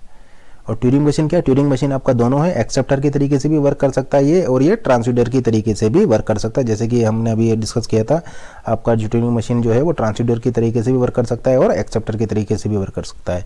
DFA NFA आपके केवल एक्सेप्टर के तरीके से वर्क करते हैं। मीले मुरे मशीन आपका ट्रांसड्यूसर की तरीके से वर्क करते हैं। PDA NPDA आपका एक्सेप्टर की तरीके से वर्क करता है। अब नेक्स्ट टॉपिक डिस्कस करते हैं वेरिएशंस ऑफ ट्यूरिंग मशीन, यानी ट्यूरिंग मशीन्स के क्या क्या वेरिएशंस आपके हो सकते हैं। तो यहाँ पर हम ट्यूरिंग मशीन के कुछ वेरिएशंस डिस्कस कर रहे हैं। सबसे पहली बात तो आप ये नोट कीजिए कि ये सारे जो वेरिएशंस हैं, ये सारे वेरिएशन इक्विवेलेंट हैं, और इन सारे वेरिएशंस की पावर इक्वल होती है। यानी ट्यूरिंग मशीन की जितने भी वेरिएशंस हम यहाँ पर डिस्कस करने जा रहे हैं, उन सारे वेरिएशंस की पावर आपका इक्वल है, यानी वो सारे वेरिएशंस ही आपके इक्विवेलेंट होंगे और एक दूसरे में कन्वर्जेबल होंगे, ठीक है ना। अब चूंकि एक दूसरे में कन्वर्जेबल है, तो आप ऐसा बोल सकते हैं कि इन सभी की पावर इक्वल हो जाएगा ट्यूरिंग मशीन की पावर के। तो फर्स्ट हम डिस्कस कर रहे हैं Turing machine with stay option. तो फर्स्ट वेरिएशन है variations of Turing machine, variations of Turing machine. तो फर्स्ट वेरिएशन है Turing machine with stay option, Turing machine with stay option. Second आपका वेरिएशन हम डिस्कस करेंगे semi infinite tape, Turing machine with semi infinite tape, Turing machine with semi infinite tape. Third variation हम discuss करेंगे offline Turing machine, offline Turing machine. Fourth variation हम discuss करेंगे multi tape Turing machine, multi tape Turing machine. Fifth variation हम discuss करेंगे multi dimensional Turing machine, fifth variation है आपका multi dimensional Turing machine. Six variation हम discuss करेंगे NDTM, non deterministic Turing machine. Seventh variation हम discuss करेंगे UTM, universal Turing machine. Seventh आपका variation है UTM, universal Turing machine. Eighth हम discuss करेंगे finite state machine with two counter, finite state machine with two counter. FSM क्या है, FSM आपका एक फाइनाइट ऑटोमेटा है, FSM आपका क्या है, एक फाइनाइट ऑटोमेटा है। यानी FSM प्लस 2 स्टेक या FA प्लस 2 स्टेक या फिर FA प्लस 2 काउंटर या फिर FSM प्लस 2 काउंटर, यानी फाइनाइट ऑटोमेटा या फाइनाइट FSM विद 2 स्टेक या फिर 2 काउंटर। तो ये आपका एट्थ वेरिएशन है, यानी आपने 2 स्टेक या 2 काउंटर आपने यूज़ कर लिए हैं फाइनाइट ऑटोमेटा या FSM के साथ, तो उसकी पावर इक्वल हो जाएगी ट्यूरिंग मशीन के। तो आपका एट्थ वेरिएशन हमने डिस्कस किया यहाँ पर। नाइन्थ वेरिएशन हम यहाँ पर डिस्कस करेंगे formal grammar type 0, ninth variation है आपका फॉर्मल ग्रामर टाइप 0। और टेंथ वेरिएशन है आपका पोस्ट सिस्टम, टेंथ वेरिएशन है आपका post system, post system. 11th variation हम डिस्कस करेंगे लैम्डा कैलकुलस, 11th वेरिएशन है आपका लैम्डा कैलकुलस। तो 11th वेरिएशन है आपका लैम्डा कैलकुलस। 12th वेरिएशन हम डिस्कस करेंगे partial recursive function. 12th variation है ट्यूरिंग मशीन का पार्शियल रिकर्सिव फंक्शन। 13 वेरिएशन हम डिस्कस करेंगे, 13 वेरिएशंस हम डिस्कस करेंगे सेलुलर ऑटोमेटा। 14 वेरिएशन हम डिस्कस करेंगे, 14 वेरिएशन हम डिस्कस करेंगे क्वांटम कंप्यूटर।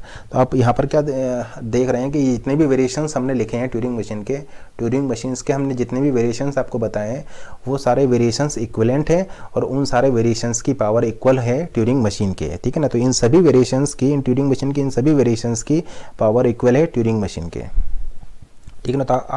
तो हम यहाँ पर ऐसा बोल सकते हैं all variations have same power as that of standard Turing machine. All the variations have the same power as of standard Turing machine. और standard Turing machine क्या होता है आपका DTM आपका deterministic Turing machine, यानी DTM की power यानी आप ऐसा बोल सकते हैं DTM power is equal to NTM power is equal to Turing machine with step option power is equal to power of semi infinite tape Turing machine is equal to power of offline Turing machine is equal to power of multi-tape Turing machine is equal to power of multi-dimensional Turing machine is equal to power of NDTM is equal to power of UTM is equal to power of finite state machine with 2 counter or 2 stack is equal to power of formal grammar type 0 is equal to power of post system is equal to power of lambda calculus is equal to power of partial recursive function is equal to power of cellular automata is equal to power of quantum computer।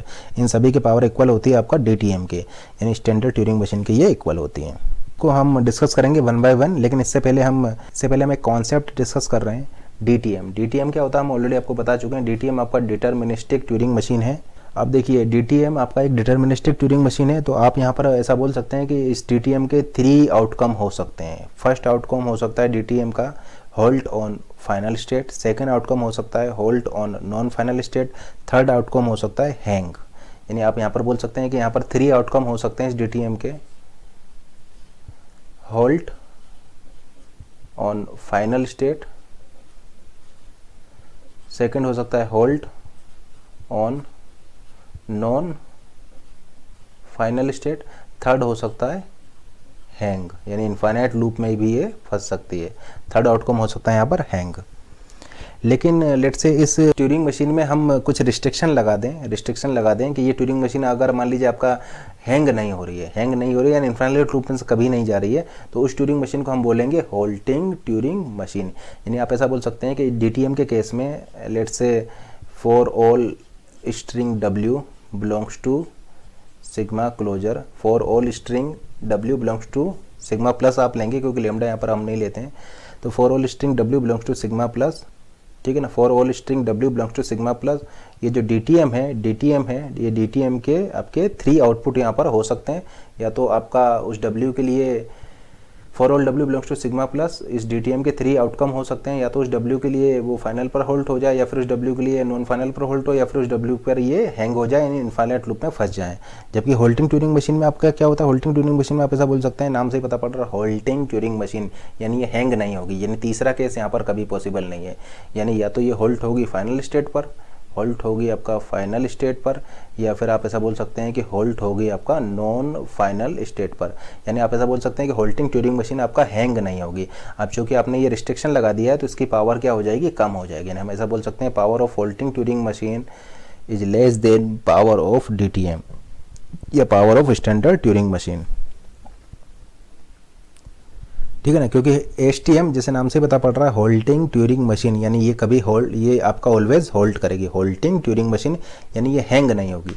ये Turing machine आपका hang हो सकती है, ये Turing machine आपका hang हो सकती है, लेकिन ये ट्यूरिंग मशीन आपका हैंग नहीं होगी, यानी ऑलवेज होल्ड करेगी। यानी इस सभी इनपुट्स के लिए for all W belongs to sigma plus ये जो मशीन है, ये वाली जो मशीन है ट्यूरिंग मशीन, ये आपका ऑलवेज होल्ड करेगी। तो इसीलिए इसको बोला जाता है होल्टिंग ट्यूरिंग मशीन। तो ये जो होल्टिंग ट्यूरिंग मशीन के केस में जो इस मशीन की जो लैंग्वेज हो जाएगी उसको हम बोलते हैं रिकर्सिव लैंग्वेज, और DTM या TM के केस में जो ये लैंग्वेज होगी उसको हम बोलते हैं रिकर्सिव एनुमरेबल लैंग्वेज। तो यहाँ से हम ऐसा बोल सकते हैं कि रिकर्सिव लैंग्वेज जो होगा वो प्रॉपर सबसेट होगा RE का, यानी REC will be A proper subset of RE, REC will be A proper subset of RE, क्योंकि आपका जो है HTM की पावर कम होती है DTM से, तो इसलिए हम ऐसा बोल सकते हैं कि जो REC जो होगा वो प्रॉपर सबसेट हो जाएगा RE का, यानी RE आपका सुपर सेट होगा, REC छोटा होगा, RE उससे बड़ा होगा, तो RE जो होगा वो REC का सुपर सेट होगा, क्योंकि RE के लिए आपका DTM मशीन वर्क कर रही है जो कि आपका मोर पावरफुल है देन HTM, यानी ये ज़्यादा लैंग्वेजेस को प्रोसेस करेगी, ये कम लैंग्वेजेस को प्रोसेस करेगी, यानी आप ऐसा बोल सकते हैं REC वाला सेट छोटा होगा और RE वाला सेट उससे बड़ा होगा, and RE will be proper super set of REC। ठीक है ना। तो यहाँ पर DTM के केस में जो आपका आउटकम है, इस मशीन का आउटकम है for all string W belongs to sigma plus, for all string W belongs to sigma plus, जो DTM का आउटपुट है वो आपका या तो होल्ट हो सकता है फाइनल स्टेट पर, या वो होल्ट हो सकता है नॉन फाइनल स्टेट पर, या फिर मशीन आपका हैंग हो सकती है। जबकि HTM के केस में for all string W belongs to sigma plus आपका जो आउटकम है वो होगा या तो होल्ट ऑन फाइनल स्टेट या halt on non final state, यानी होल्टिंग ट्यूरिंग मशीन में नाम से पता पड़ रहा है होल्टिंग, यानी ऑलवेज होल्ट करेगी, हैंग कभी नहीं होगी। अब चूँकि ये ऑलवेज होल्ट कर रही है सभी स्ट्रिंग्स के लिए, for all W belongs to sigma plus, for all W belongs to sigma plus, सभी स्ट्रिंग्स के लिए ये मशीन आपका होल्ड कर रही है, इसलिए इसकी पावर रिड्यूस हो जाएगी DTM से।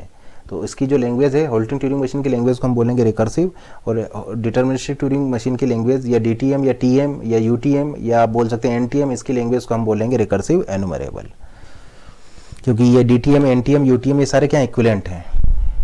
ये DTM या TM में एक और आपको बात बता दें कि लेट से हम DTM की बात कर रहे हैं, DTM बोल सकते हैं या इसको आप सिंपली ट्यूरिंग मशीन बोल सकते हैं, या UTM बोल सकते हैं, या NTM बोल सकते हैं, सभी आपके सेम पावर के हैं, तो आप कुछ भी बोल सकते हैं। देखिए यहाँ पर एक चीज़ हम डिस्कस करते हैं कि लेट से जो मशीन M है, लेट से जो मशीन M है ये आपका DTM है, ठीक है ना, एंड L जो है वो है आपका language of this machine M, यानी इस DTM की जो लैंग्वेज है वो आपका L है। तो अगर आप एक स्ट्रिंग, तो आप यहाँ पर ऐसा बोल सकते हैं for all W belongs to language of this DTM, for all W belongs to language of this DTM या language of this Turing machine. देखिए चूँकि ये जो स्ट्रिंग आप जो लिए हैं, ये जो स्ट्रिंग जो आप ले रहे हैं, ये इस ट्यूरिंग मशीन की, इस DTM की लैंग्वेज में से आप ले रहे हैं। ये जो स्ट्रिंग आप ले रहे हैं, ये स्ट्रिंग आप इस ट्यूरिंग मशीन की लैंग्वेज में से ले रहे हैं। अब देखिए DTM के लैंग्वेज में वो स्ट्रिंग कब आई होगी, DTM के लैंग्वेज में वो स्ट्रिंग तब आई होगी जब मशीन उस स्ट्रिंग के लिए होल्ड की होगी एक फाइनल स्टेट पर, यानी आप ऐसा बोल सकते हैं कि DTM अगर आपका होल्ड करेगी फाइनल स्टेट पर तभी आपका वो स्ट्रिंग उसकी लैंग्वेज में आएगी, ठीक है ना। यानी हमने ऐसा बोला है कि for all string W belongs to language of this DTM, ये जो W जो होगा, इस W के लिए मशीन आपका होल्ड करेगी, तो आप ऐसा बोल सकते हैं for all W belongs to language of this machine M, machine M holds on final state. ये आपको क्लियर हो गया होगा कि मशीन होल्ड करेगा आपका फाइनल स्टेट पर। ये क्यों हमने लिखा है, ये हमने इसलिए लिखा है क्योंकि DTM की लैंग्वेज का क्या मतलब है, DTM की लैंग्वेज का मतलब है वो सारी स्ट्रिंग जिसके के लिए आपका DTM होल्ड करेगी फाइनल स्टेट पर, यानी for all string W belongs to language of this DTM machine holds on final state, क्योंकि अगर मशीन आपका फाइनल स्टेट पर होल्ड की होगी तभी उस स्ट्रिंग को आपने उसकी लैंग्वेज में इंक्लूड किया होगा।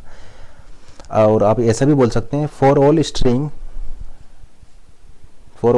W does not belongs to language of this machine, language of this Turing machine या लैंग्वेज ऑफ दिस DTM। आपके यहाँ पर दो केस हो सकते हैं। फर्स्ट केस ये हो सकता है machine M holds on non final state. इसका मतलब आप ऐसा बोल सकते हैं कि चूंकि ये लैंग्वेज, ये जो स्ट्रिंग जो है ये इसके लैंग्वेज में नहीं है, ये जो स्ट्रिंग जो है, स्ट्रिंग W जो है ये इस DTM या ट्यूरिंग मशीन की लैंग्वेज में नहीं है।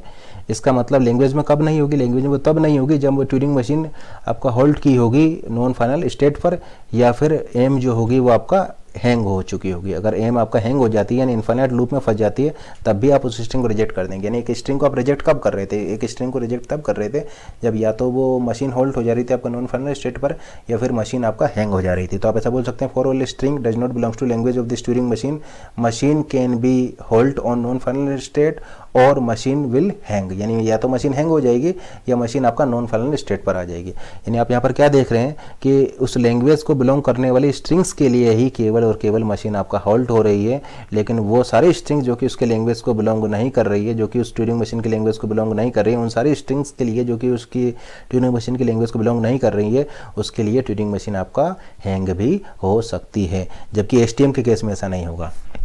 लेट से ये जो HTM वाली जो मशीन है इसको हम रिप्रेजेंट कर रहे हैं MH से, ठीक है ना। तो लेट से ये हम ऑलरेडी आपको बता चुके हैं कि power of HTM is less than power of DTM या पावर ऑफ ट्यूरिंग मशीन। तो power of HTM less than power of DTM, HTM की जो लैंग्वेज हो जाएगा REC हो जाएगा और DTM की जो लैंग्वेज हो जाएगा वो RE हो जाएगा। तो देखिए HTM के लिए लेट से आपने मशीन लिखा हुआ है MH, MH का मतलब है हल्टिंग ट्यूरिंग मशीन। तो यहाँ पर क्या होगा, यहाँ पर आपके केवल दो ही केस बनेंगे कि लेट से जो L1 जो है, L1 क्या है, L1 है language of this halting Turing machine, L1 है language of this halting Turing machine. तो होल्टिंग ट्यूरिंग मशीन के केस में केवल आपके दो ही केस बनेंगे। For all string W belongs to language of this halting Turing machine, for all string W belongs to language of this halting Turing machine, halting Turing machine holds on final state.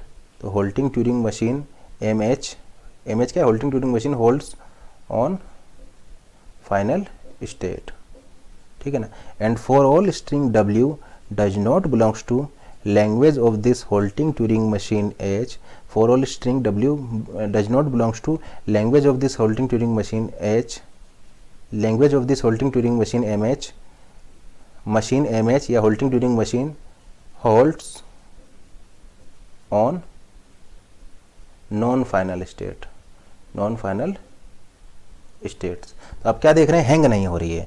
इस case में आपका ये hold हो रही है और इस case में आपका ये होल्ड हो रही है, यानी दोनों ही केसेस में होल्ड हो रही है। इस केस में फाइनल पर होल्ड हो रही है और इस केस में नॉन फाइनल पर होल्ड हो रही है, लेकिन ये हैंग नहीं होगी, इसीलिए इसको बोला गया होल्टिंग ट्यूरिंग मशीन, क्योंकि आपका ये हैंग नहीं हो पा रही है।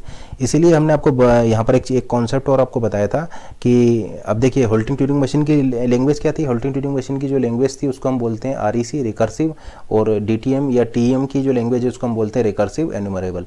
तो इसलिए हमने आपको बोला था कि REC के केस में जो मेंबरशिप की प्रॉब्लम है वो डिसाइडेबल है, REC के केस में मेंबरशिप की प्रॉब्लम डिसाइडेबल है, जबकि RE के केस में मेंबरशिप की प्रॉब्लम सेमी डिसाइडेबल थी या अनडिसाइडेबल थी। तो RE के केस में मेंबरशिप की प्रॉब्लम सेमी डिसाइडेबल इसलिए थी क्योंकि आप केवल इस पार्ट को चेक कर सकते हैं, आप केवल इस पार्ट को चेक कर सकते हैं whether a given string belongs to the language of this Turing machine or not, whether a given string belongs to the language of Turing machine or not के केस में आप केवल फर्स्ट पार्ट को ही check कर पा रहे हैं। अगर स्ट्रिंग उस लैंग्वेज को बिलोंग करती होगी, अगर स्ट्रिंग उस लैंग्वेज को बिलोंग करती होगी देन आपका मशीन होल्ड करेगी, अदरवाइज अगर स्ट्रिंग लैंग्वेज को बिलोंग नहीं करती है तो मशीन आपका हैंग भी हो सकती थी, जबकि यहाँ पर हैंग होने का कोई सिस्टम ही नहीं है, मशीन आपको ऑलवेज होल्ड करेगी। यानी आप ऐसा बोल सकते हैं कि यहाँ पर जो आपका मेंबरशिप की प्रॉब्लम जो होगी वो डिसाइडेबल होगी, ठीक है ना, क्योंकि अगर स्ट्रिंग लैंग्वेज को बिलोंग कर रही है देन होल्ड करेगी फाइनल पर, नहीं बिलोंग कर रही होगी देन होल्ड करेगी नॉन फाइनल पर, यानी हैंग होने का कोई चक्कर ही नहीं है, यानी इनफाइनाइट लूप का यहाँ पर कोई प्रॉब्लम ही नहीं होगी, यानी आपका ऑलवेज होल्ड करेगी। तो अगर स्ट्रिंग बिलोंग कर रही है लैंग्वेज में तो होल्ड हो जाएगा फाइनल पर, नहीं बिलोंग कर रही है उसकी लैंग्वेज में देन होल्ड हो जाएगा नॉन फाइनल पर। तो ये मेंबरशिप की जो एल्गोरिथम है ये REC के केस में डिसाइडेबल है, लेकिन RE के केस में अनडिसाइडेबल है, क्योंकि आपका ये इनफाइनाइट लूप यहाँ पर प्रॉब्लम क्रिएट कर देगा। अब एक और मशीन हमने आपको बताया था LBA, लीनियर बाउंडेड ऑटोमेटा। तो power of LBA is less than power of Turing machine.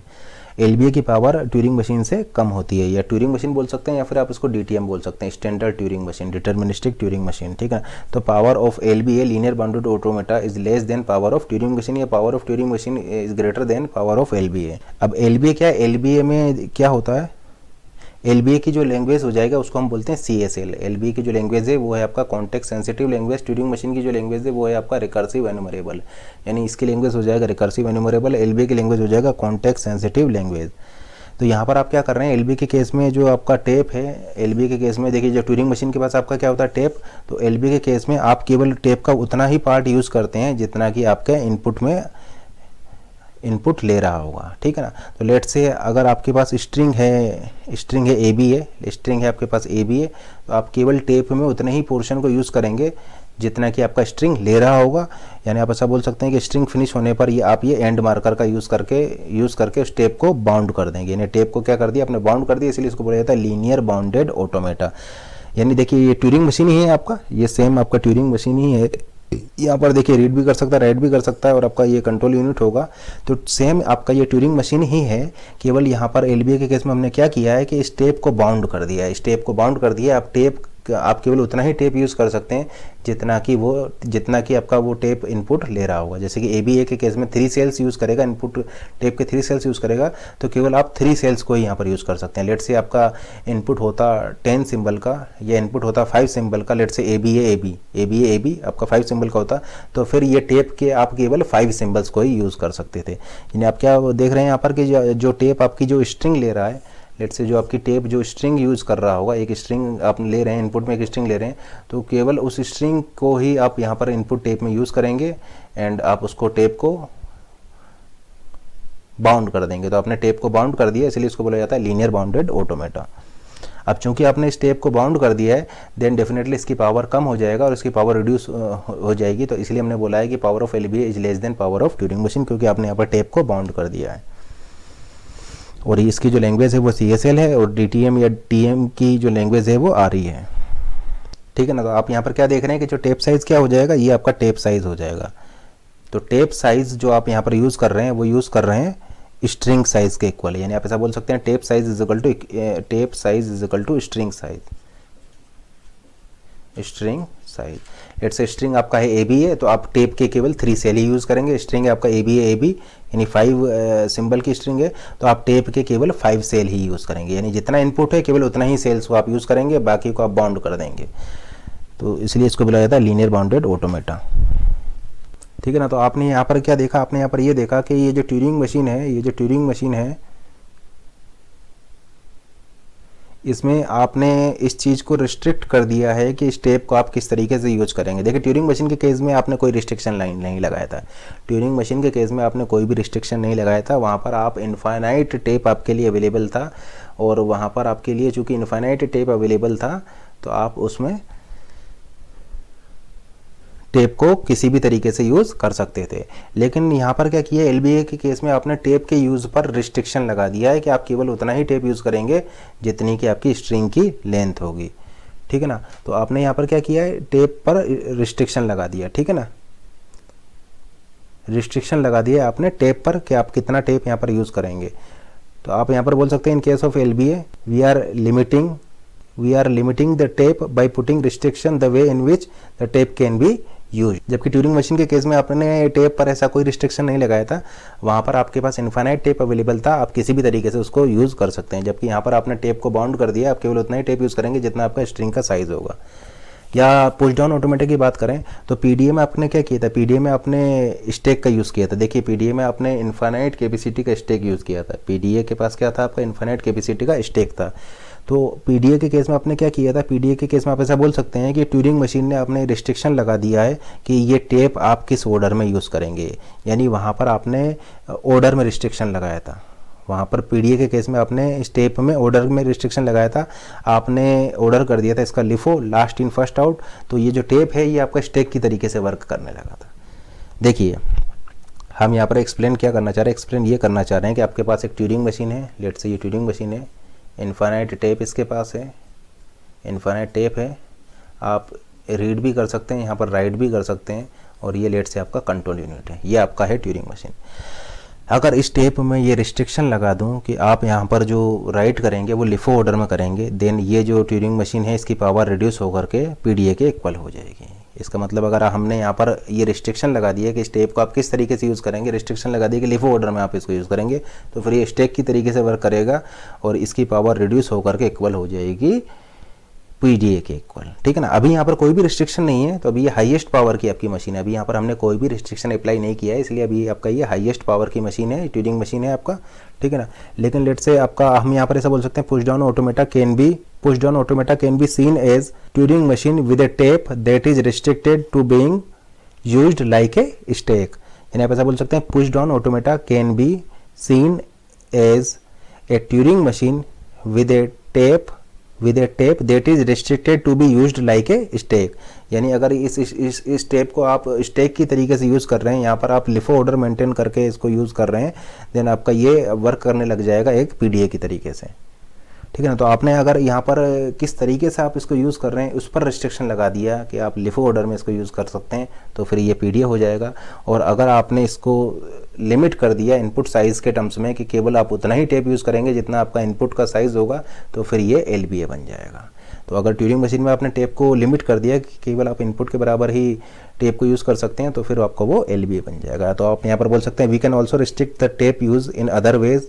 For example, we might permit only a finite part of the tape to be used as a work space. We might permit only a finite part of the tape to be used as a work space. It can be shown that this lead us back to finite automata। ठीक है ना।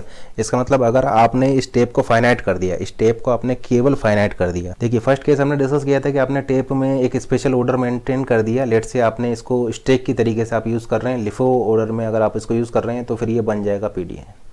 Second case, late से आपने ये tape जो है इसको finite कर दिया, इनफाइनाइट से आपने इसको फाइनाइट कर दिया, केवल फाइनाइट टेप को ही आप ऑलवेज यूज़ कर रहे हैं। लेट से आपने इसको फाइनाइट कर दिया, इतना आप केवल इतना ही आप यूज़ कर रहे हैं, तो फिर उस केस में ये इसकी पावर इक्वल हो जाएगी फाइनाइट ऑटोमेटा के। If we permit only a finite part of the tape, if we permit only a finite part of the tape to be used as a work space, then it will work as a finite automata. तो आपका ये finite automata की तरीके से work करने लग जाएगा। अगर आपने इस टेप को फाइनाइट कर दिया, इस टेप को इनफाइनाइट से फाइनाइट कर दिया, तो फिर ये फाइनाइट ऑटोमेटा की तरीके से वर्क करने लग जाएगा।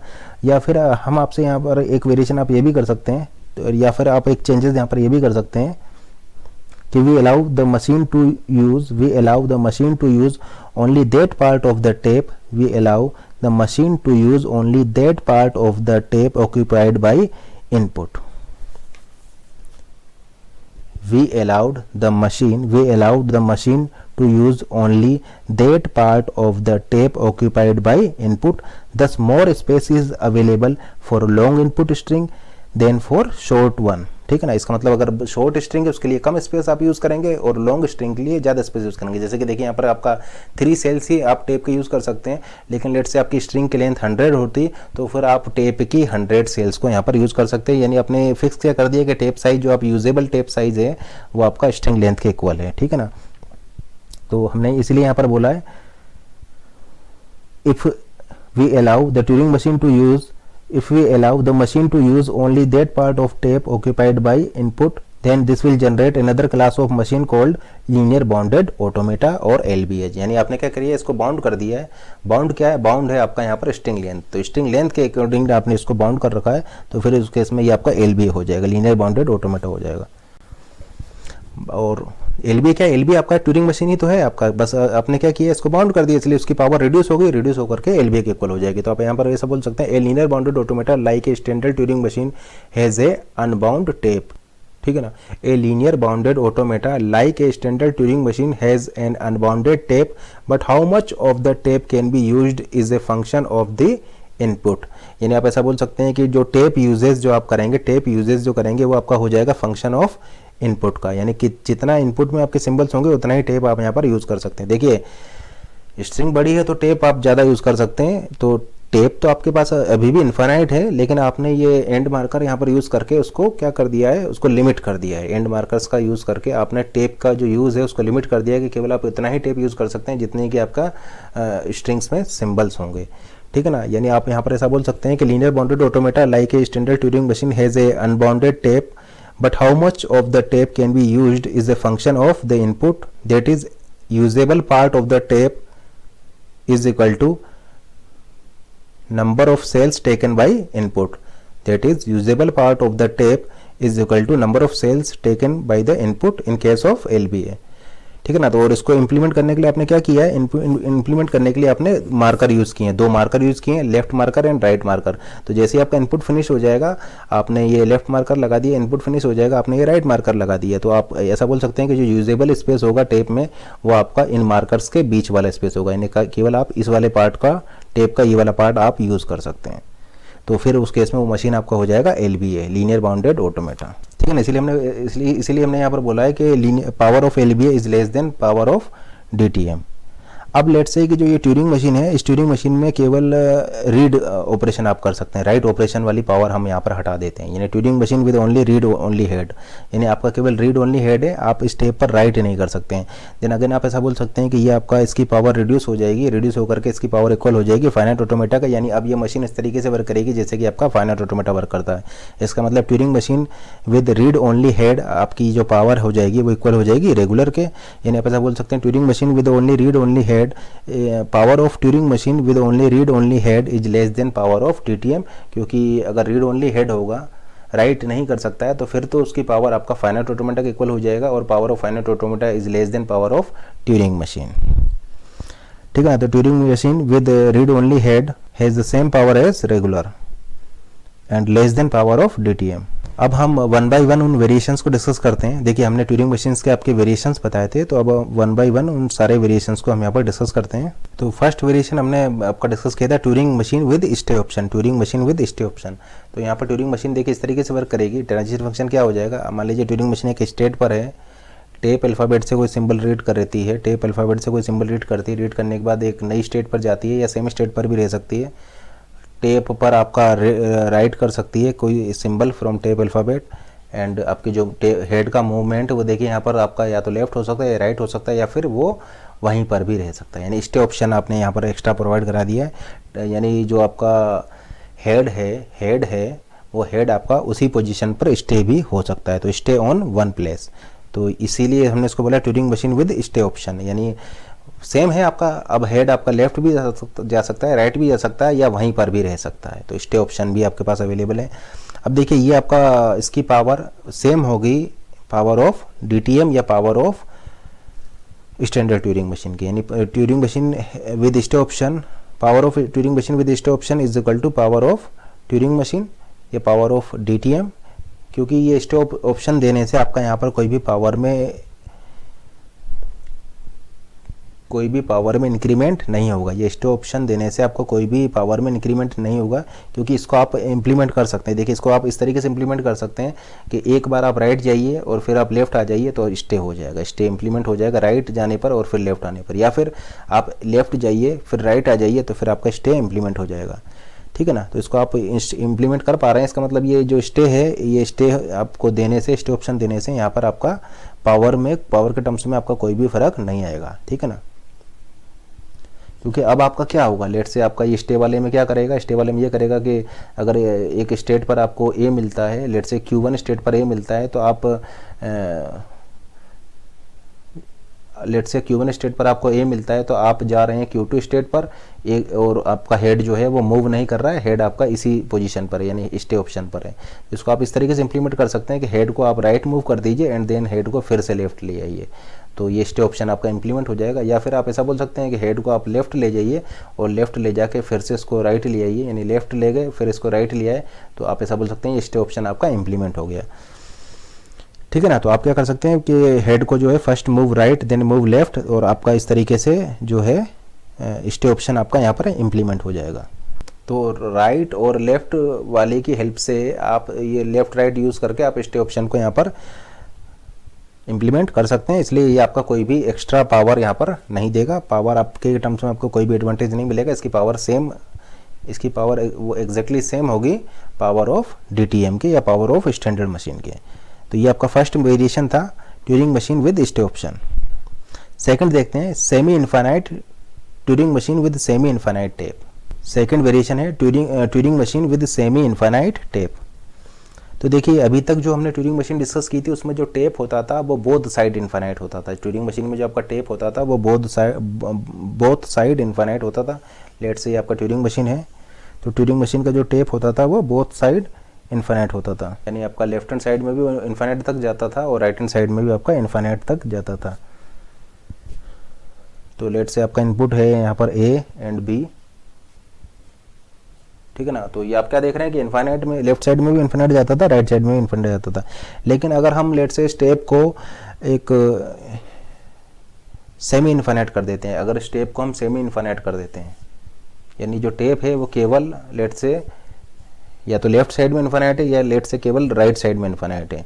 यानी आप ऐसा बोल सकते हैं Turing machine with semi infinite tape, यानी जो टेप है वो केवल अब इस डायरेक्शन में आपका इन्फानाइट है, इस डायरेक्शन में आपका इन्फानाइट है। तो इस ट्यूरिंग मशीन की यानी Turing machine with semi infinite tape has the same power as Turing machine with both side infinite tape.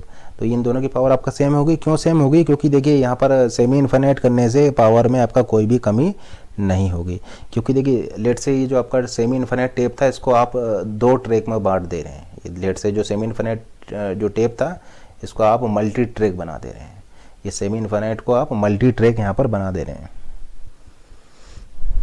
तो यहाँ पर आप क्या देख रहे थे? यहाँ पर आप ये देख रहे थे कि देखिए आप इसमें राइट हैंड साइड में भी इन्फानाइट जा सकते थे और आप यहाँ पर लेफ्ट हैंड साइड में भी इन्फानाइट जा सकते थे। लेट से ये आपका ये रेफरेंस पॉइंट है, ये आपका रेफरेंस पॉइंट है।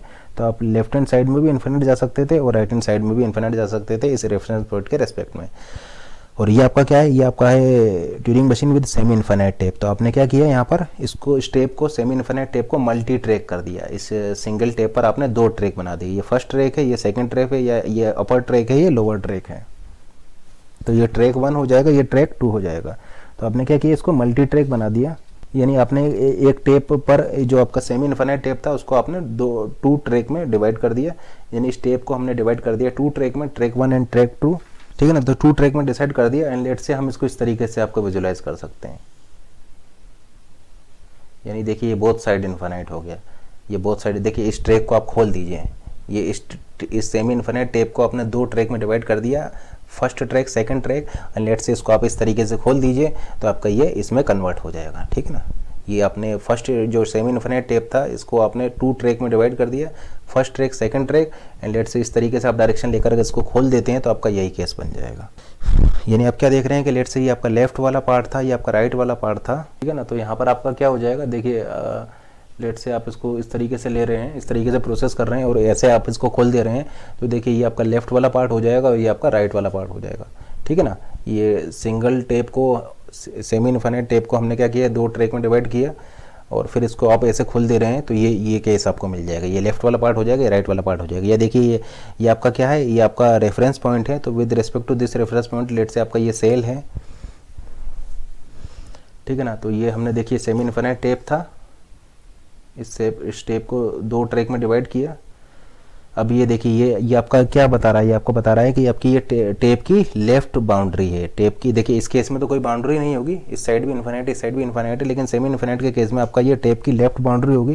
तो लेट से बाउंड्री को रिप्रेजेंट करने के लिए आपने यहाँ पर हैश यूज किया है। हैश क्या बता रहा है? हैश ये बता रहा है कि आपका ये बाउंड्री आ चुका है और लेट से आपका रेफरेंस पॉइंट है। तो देखिए ये किस में था आपका?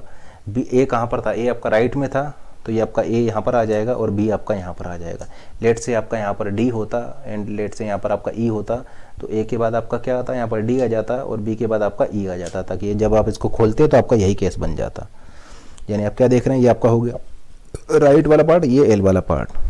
तो आप यहाँ पर क्या देख रहे हैं कि हमने यहाँ पर हमने यहाँ पर स्पेशल एंड मार्कर यूज़ किया है। हैश क्या है? आपका स्पेशल एंड मार्कर है जो कि हमने यहाँ पर पुट किया है इस लेफ्ट बाउंड्री पर, ठीक है ना। जो कि आपका क्यों यूज़ किया? इसलिए यूज़ किया ताकि आप एक ट्रैक से दूसरे ट्रैक पर मूव कर पाएँ, ठीक है ना। आप एक ट्रैक से दूसरे ट्रैक पर स्विच कर पाएँ, तो इसलिए आपने यहाँ पर हैश यूज किया। देखिए आप इस तरीके से लेट से प्रोसेस करते आ रहे हैं, तो इस रेफरेंस पॉइंट के बाद आप यहाँ पर आ जाएंगे, यानी ट्रैक आपका चेंज हो जाना चाहिए।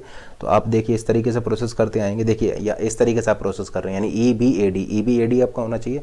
तो देखिए ई बी ट्रैक चेंज कीजिए एंड ए डी, इस तरीके से आप प्रोसेस कर सकते हैं। या लेट से आप ऐसे आ रहे हैं तो आपका डी ए बी ई होना चाहिए। तो देखिए D A track change B E. तो हैश आपको क्या दे रहा है? हैश आपको फ्लेक्सिबिलिटी दे रहा है। हैश आपका 2 चीज़ें बता रहा है, एक तो ये बता रहा है कि ये ट्रैक आपका यहाँ पर एंड कर गया है, दूसरा आप यहाँ पर ट्रैक भी चेंज कर सकते हैं। तो ट्रैक आपका एंड कर गया इसलिए आप ट्रैक चेंज कर सकते हैं, ये आपको फैसिलिटी दे रहा है।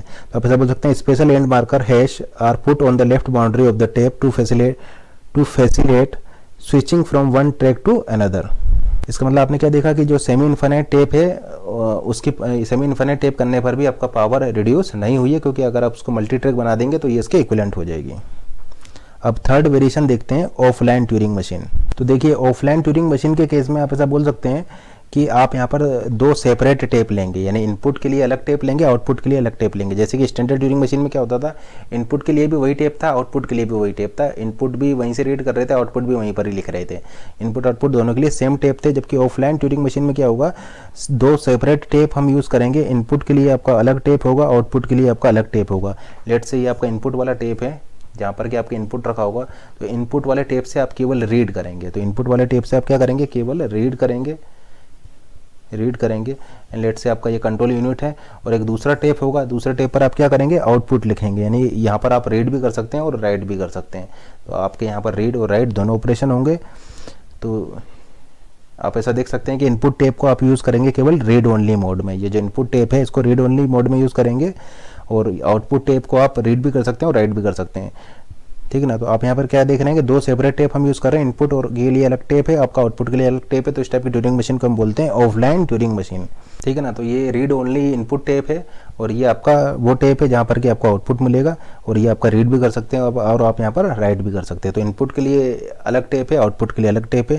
तो ये ट्यूरिंग मशीन हो जाएगा आपका offline Turing machine. Next variation discuss करते हैं multi tape Turing machine. Multi tape Turing machine, tape Turing machine में क्या होगा कि आपके मोर देन वन टेप यहाँ पर होंगे। देखिए जैसे कि अभी हमने बात किया था कि आपका एक टेप होता है, टेप से ट्यूरिंग मशीन रीड करेगा और टेप पर ही ट्यूरिंग मशीन राइट करेगा। लेकिन मल्टी टेप ट्यूरिंग मशीन के केस में आपके मोर देन वन टेप यहाँ पर एग्जिस्ट कर देंगे। तो लेट से ये आपका है टेप वन एंड लेट से ये आपका है टेप 2 एंड ये आपका हो गया कंट्रोल यूनिट ट्यूरिंग मशीन का। अब ये क्या कर सकता है, आपका ये दोनों ही टेप से रीड राइट कर सकता है, यानी यहाँ पर भी आपका रीड राइट ऑपरेशन कर सकता है और इस टेप से भी ये रीड राइट ऑपरेशन कर सकता है। यानी ये आपका हो जाएगा multi tape Turing machine. Input और आउटपुट दोनों सेम टेप पर होंगे, लेकिन आपके टेप 2 हो जाएंगे, या मोर देन 2 भी आप ले सकते हैं, और ये सभी टेप्स पर आप रीड राइट आप यहाँ पर कर सकते हैं। इसीलिए इसको बोला गया मल्टी टेप ट्यूरिंग मशीन, यानी ये Turing machine with several tapes, ठीक है ना। और सभी टेप्स के बाद अपना रीड राइट हेड होगा। जैसे इस टेप के पास अपना रीड राइट हेड है, इस टेप के पास भी अपना रीड राइट हेड है। तो हम ऐसा बोल सकते हैं multi tape Turing machine is a Turing machine with several tape and each tape has its own independently controlled read write head. अब देखिए मल्टी टेप लेने से फ़ायदा क्या हो जाएगा, मल्टी टेप से फ़ायदा ये हो जाएगा, देखिए पावर के टर्म्स में कोई फ़ायदा नहीं हुआ, पावर्स के टर्म्स में कोई फ़ायदा नहीं हुआ, लेकिन अब आपका काम यहाँ पर फास्ट प्रोसेस हो जाएगा। तो multi tape works faster, multi tape works faster, ठीक है ना। लेकिन पावर के टर्म्स में दोनों सेम है। इसकी मल्टी टेप की जो पावर है वो आपका इक्वल हो जाएगी पावर ऑफ ट्यूरिंग मशीन की, या पावर ऑफ डीटीएम के पावर के इक्वल होगी इस मल्टी टेप की पावर, लेकिन अब ये फास्टर वर्क करेगा। तो एक एग्जांपल से इसको देखते हैं। जैसे कि देखिए सिंगल टेप में हमने प्रोसेस किया था a power n b power n को, a power n b power n को हमने प्रोसेस किया था सिंगल टेप ट्यूरिंग मशीन में।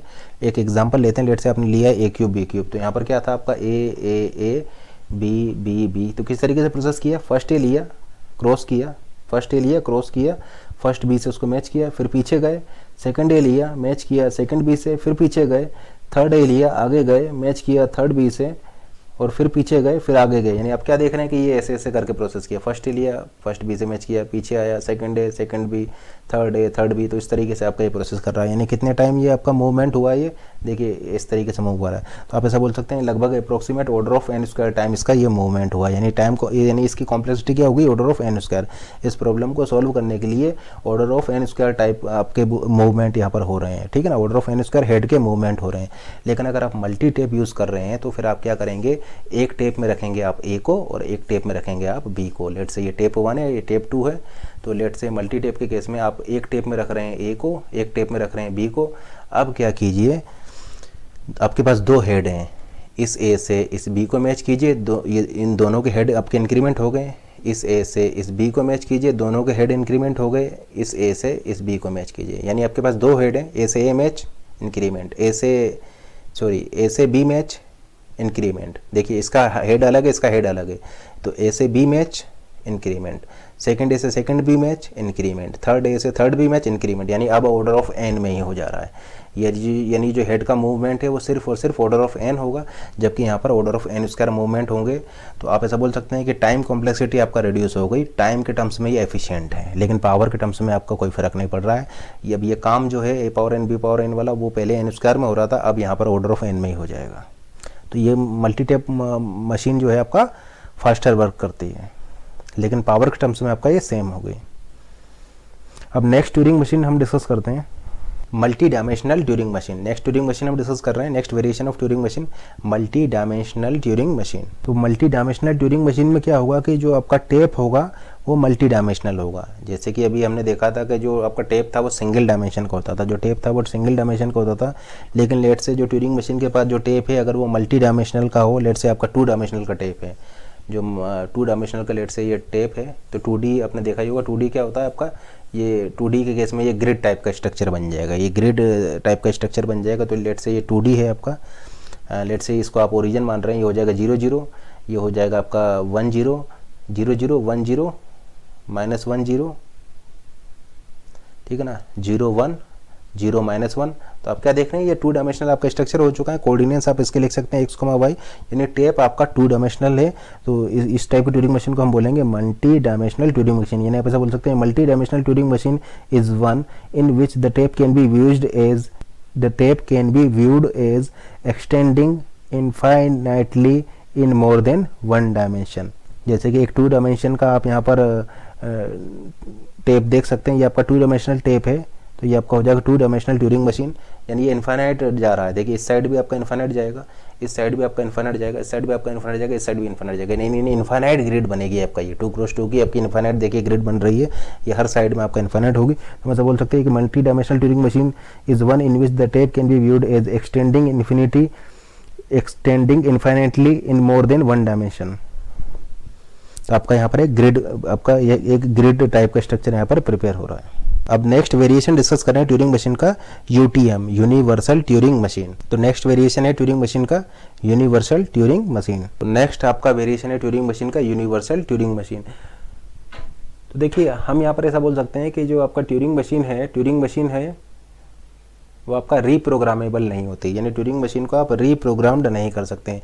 यानी एक बार अगर आपने ट्यूरिंग मशीन के लिए कोई कोड लिख दिया, तो वो आपका ट्यूरिंग मशीन उसी कोड पर वर्क करेगी। तो अगर आप उस ट्यूरिंग मशीन को रीप्रोग्रामेबल बना दें तो आपका वो यूटीएम हो जाएगा। तो यूटीएम क्या है, UTM is a reprogrammable Turing machine, यानी उस ट्यूरिंग मशीन को आप रीप्रोग्राम में भी कर सकते हैं, उसके कोड को आप चेंज भी कर सकते हैं, ठीक है ना। तो जैसे कि आपने देखा था कि डीटीएम या स्टैंडर्ड ट्यूरिंग मशीन में आपका जो ट्रांजिशन फंक्शन होता था delta, once delta is defined the machine is restricted to carried out one particular type of computation, ठीक है ना। आपने जो डेल्टा एक बार फिक्स कर दिया तो जो आपका डेल्टा है सिर्फ उसी वर्किंग पर आपका ट्यूरिंग मशीन वर्क करेगी। डेल्टा जैसे आपने डिफाइन किया है ठीक उसी पर आपका ट्यूरिंग मशीन आपका वर्क करती थी, ठीक है ना। HD यानी आप ऐसा बोल सकते हैं कि ट्यूरिंग मशीन में या डीटीएम में या एनटीएम में, डिटर्मिनिस्टिक ट्यूरिंग मशीन में या स्टैंडर्ड ट्यूरिंग मशीन में या नॉन डिटर्मिनिस्टिक ट्यूरिंग मशीन में आप डेल्टा को एक बार फिक्स कर लेते थे। Once delta is defined, delta को आप एक बार डिफाइन कर देते थे और आपका ट्यूरिंग मशीन उस तरीके से वर्क करती थी जिस तरीके से आपने डेल्टा को डिफाइन किया था, यानी डेल्टा को आप चेंज नहीं कर सकते थे, ठीक है ना। Once delta is defined the machine is restricted to carried out one particular type of computation, ठीक है ना, यानी मशीन आपका को आप रीप्रोग्रामेबल नहीं कर सकते, ठीक है ना। तो this objective can be overcomed by designing a reprogrammable Turing machine, यानी अगर आप इस प्रॉब्लम को सॉल्व कर सकते हैं अगर आप एक रीप्रोग्रामेबल ट्यूरिंग मशीन डिजाइन कर दें, ठीक है ना। तो reprogrammable Turing machine is called a universal Turing machine. आप ट्यूरिंग मशीन को रीप्रोग्रामेबल कैसे बनाएंगे, आप ट्यूरिंग मशीन को रीप्रोग्रामेबल कैसे बनाएंगे?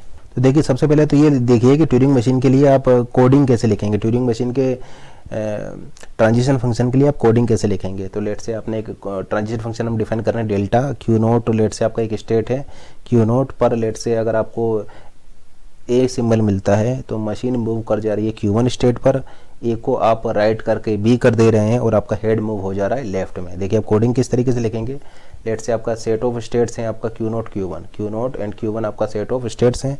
तो लेट से Q नोट का मतलब है सिंगल वन, Q1 का मतलब है डबल वन, Q नोट का मतलब है सिंगल वन, Q1 का मतलब है डबल वन।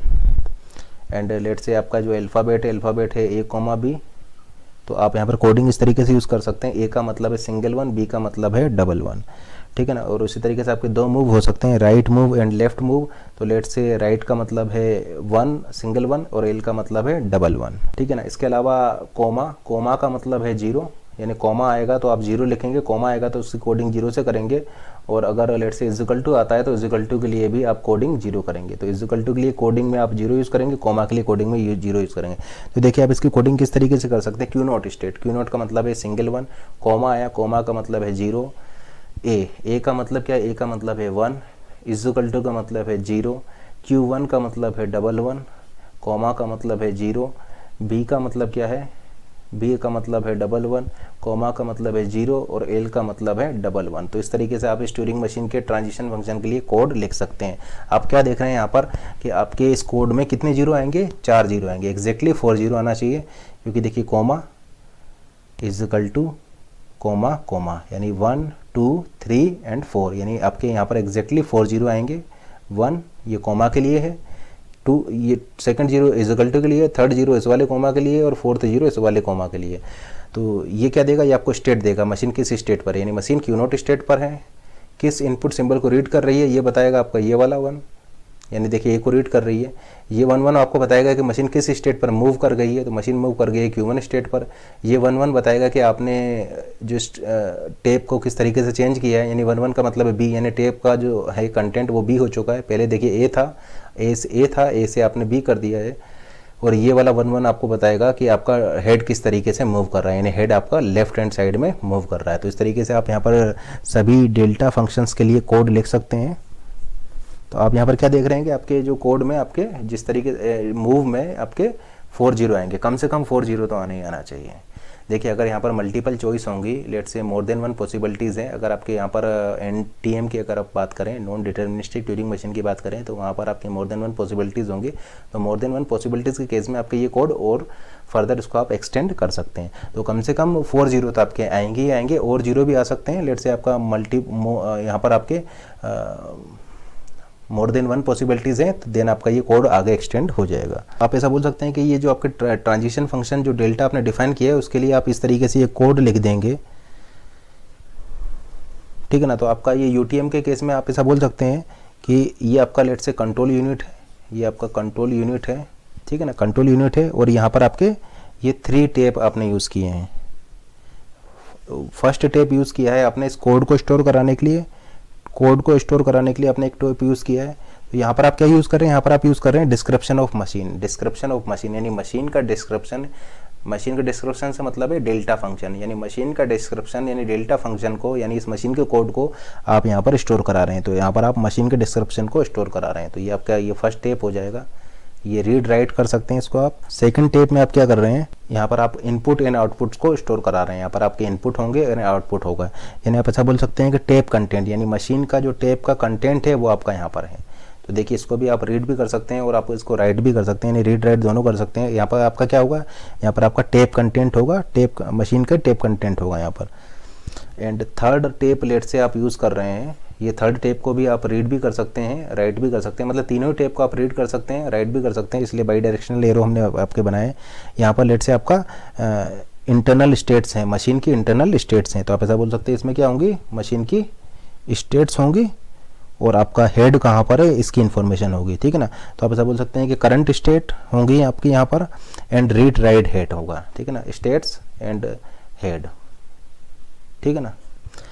तो यहाँ पर आपके क्या होंगे, यहाँ पर आपकी स्टेट्स होंगी, करंट स्टेट होगी एंड रीड राइट हेड होगा, कि रीड राइट हेड, रीड या write head, read write head जो है वो किस पोजीशन पे है, और आपका करंट स्टेट क्या है वो आपकी यहाँ पर होगी, स्टेट्स होंगी और रीड राइट हेड इन्फॉर्मेशन होगी। आप क्या देख रहे हैं कि जो आपका ट्यूरिंग मशीन का जो टेप था, आप यहाँ पर यूनिवर्सल ट्यूरिंग मशीन के केस में आप 3 टेप ले रहे हैं। डिस्क्रिप्टर के लिए आपने या कोड के लिए सेपरेट टेप लिया, इनपुट आउटपुट के लिए सेपरेट टेप लिया और स्टेट्स के लिए आपने सेपरेट टेप लिया।